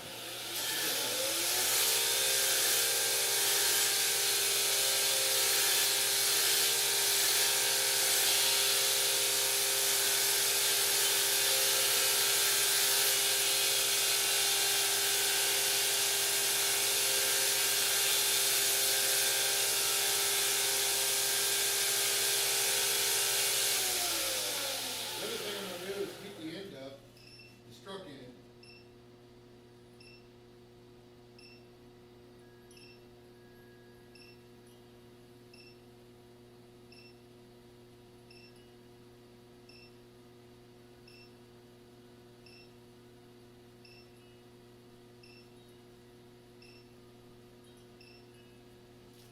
Just going to heat that up and let it cool off.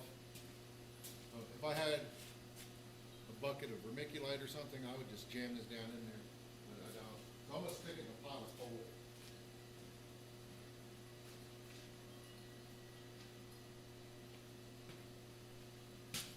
Not the greatest, but it's better than what I was going to do. You can do that 3 times. Really all I'm trying to do is release the stress on the struck end a little bit, just to ensure it's not going to crack on me. Because it is coil spring. And I have had, I've mistakenly made a drift out of coil spring because it was what I had for what I needed, and it started splitting. I mean, it's got a crack running all the way down it. And I knew better. It's not that because of hammering on it. It's mostly when people use it, they let them get too hot and then they quench them off. I think is probably where that crack came from. And then hardened the end of it a little bit. It broke out.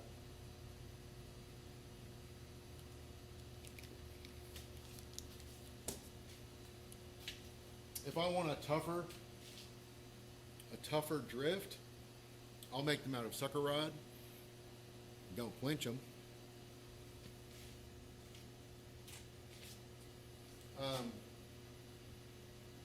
1045 if you can find it in smaller pieces.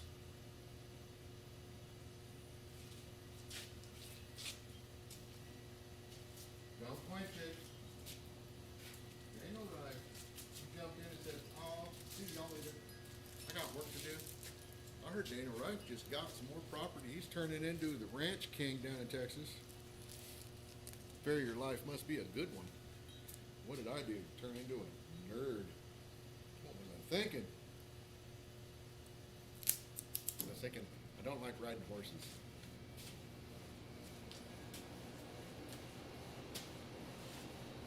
And it's not that Farriers ride horses. I don't. I like horses from afar. I don't want to do with them. I've had bad interactions with the damn things.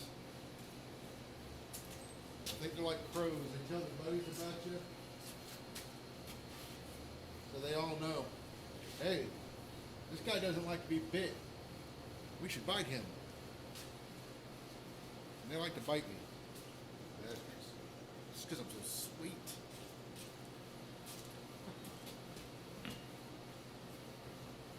Anyways, I really wanted to forge something cool. Maybe that's what I do. But George, maybe that's what I do. I got this piece of Atlantic 33 that I think will make a nice punch. So why don't I make a nice punch? Yeah, it's you can get Atlantic 33 in Flutagon or hex. So if we're gonna make tools out of it, I like to get hex, then I ain't gotta do nothing. It's already hexed.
darken up here because I knew it was going to take the most work.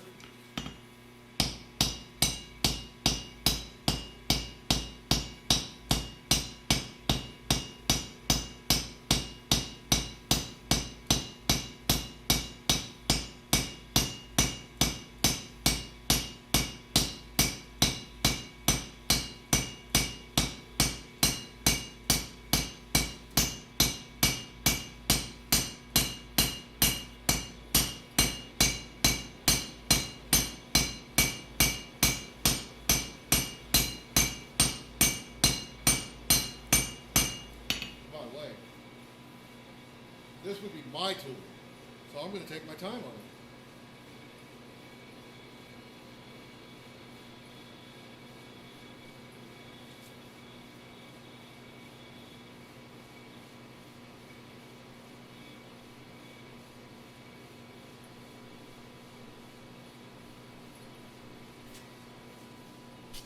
But I didn't want any, there's still a little bit, I don't want any hollows here where that transition starts.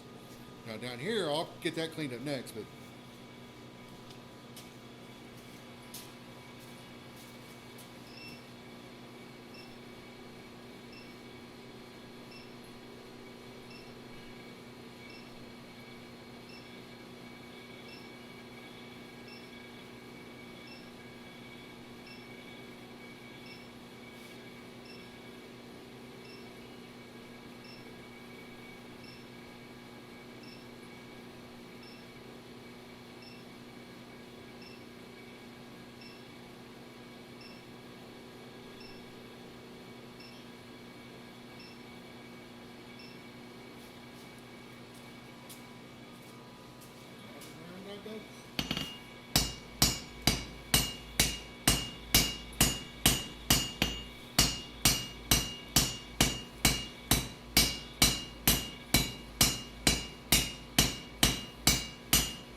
more, and a little further.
Looking pretty good. Pretty round.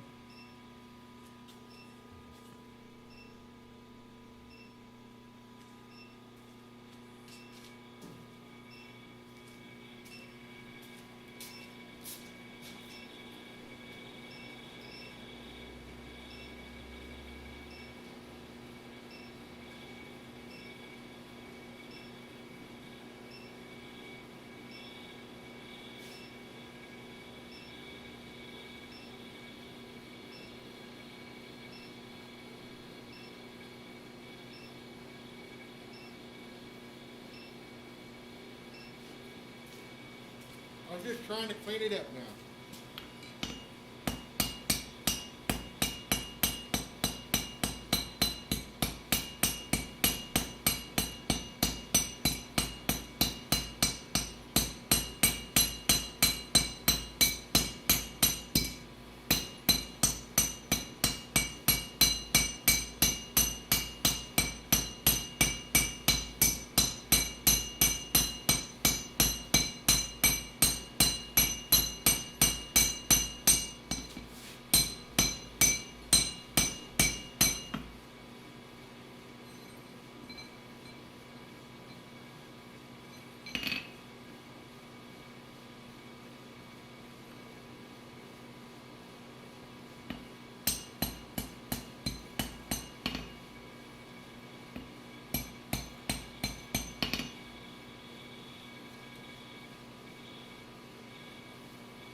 So now,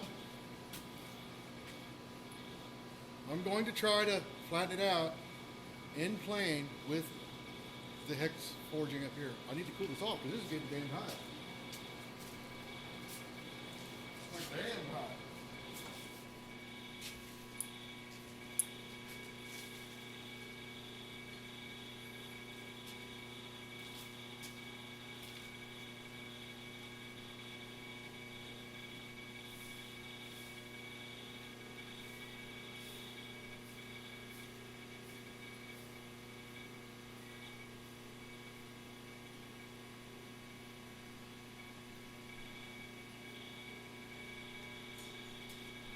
Okay. This is going to be a challenge.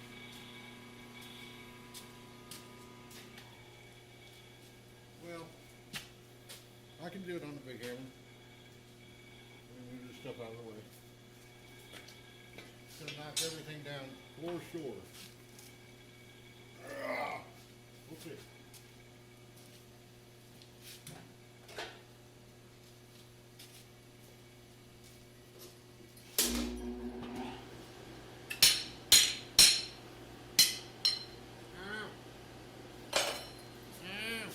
Let me get the top.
Oh, you can't see what I'm doing?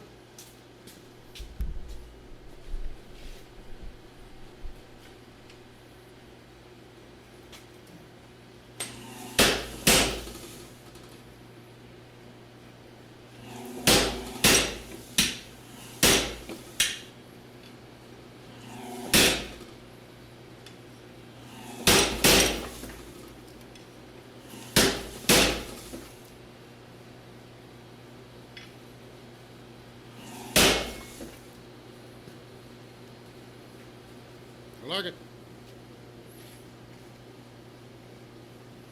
Oh, that ain't straight, but I can fix that one.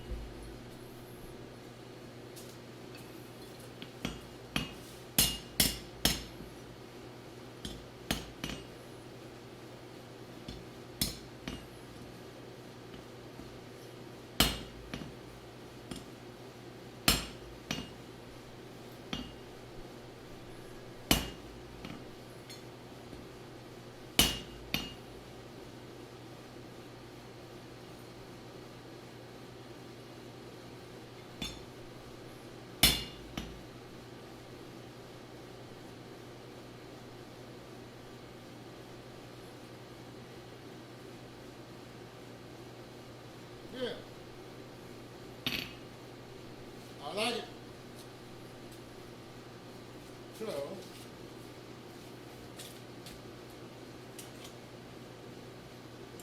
is this set to?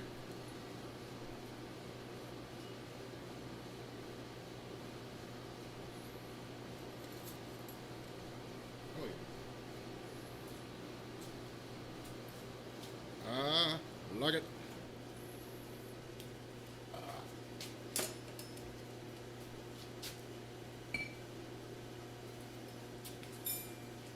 So I'm going to let this cool off. Let it cool off, and I'll cut it where I want it. I'm sorry, I'll mark it where I want it, and then I will turn it over and forge this end, and then split the difference, which they should be about the same.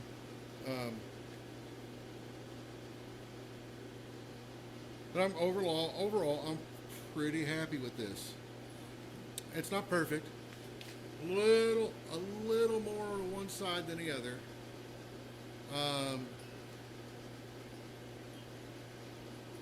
But it's straight. So, I mean, if I get to where I really hate it, I'll throw it iron in the hat. It's probably one of the better tools they've seen in a while anyways. Because usually you just get rusty stuff unless Chase does it.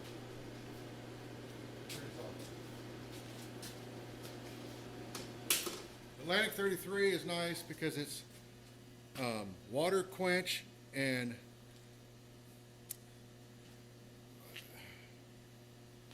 self-tempering. You don't need to do anything after you quench it. I don't know what the appropriate words are. You can look down the facet of my hex. You probably won't be able to see it because of the focus problem. Let me try this. But if you look down here, you can see where it's off just a hair down there. So I could probably fix that, heating it up and maybe bopping it once on the hammer. But with the 250, that can be, yeah, you can see it right there. It's a little higher right here. So what I would do is put it in just a little more and try to bop it to level that off. But it's not bad. I can live with that. I say that now, and then I'll look at it tomorrow and be like, damn it. So I might bop it again. But I also don't want to get too carried away because it's a it would be a fully functional tool. So I don't want to wreck it by trying to fix it, chasing a problem, which some of us have a bad habit of doing. Me, namely. So anyways, I think I'm going to be done, and I will catch you guys later, because I spent more time talking about how to fix a TV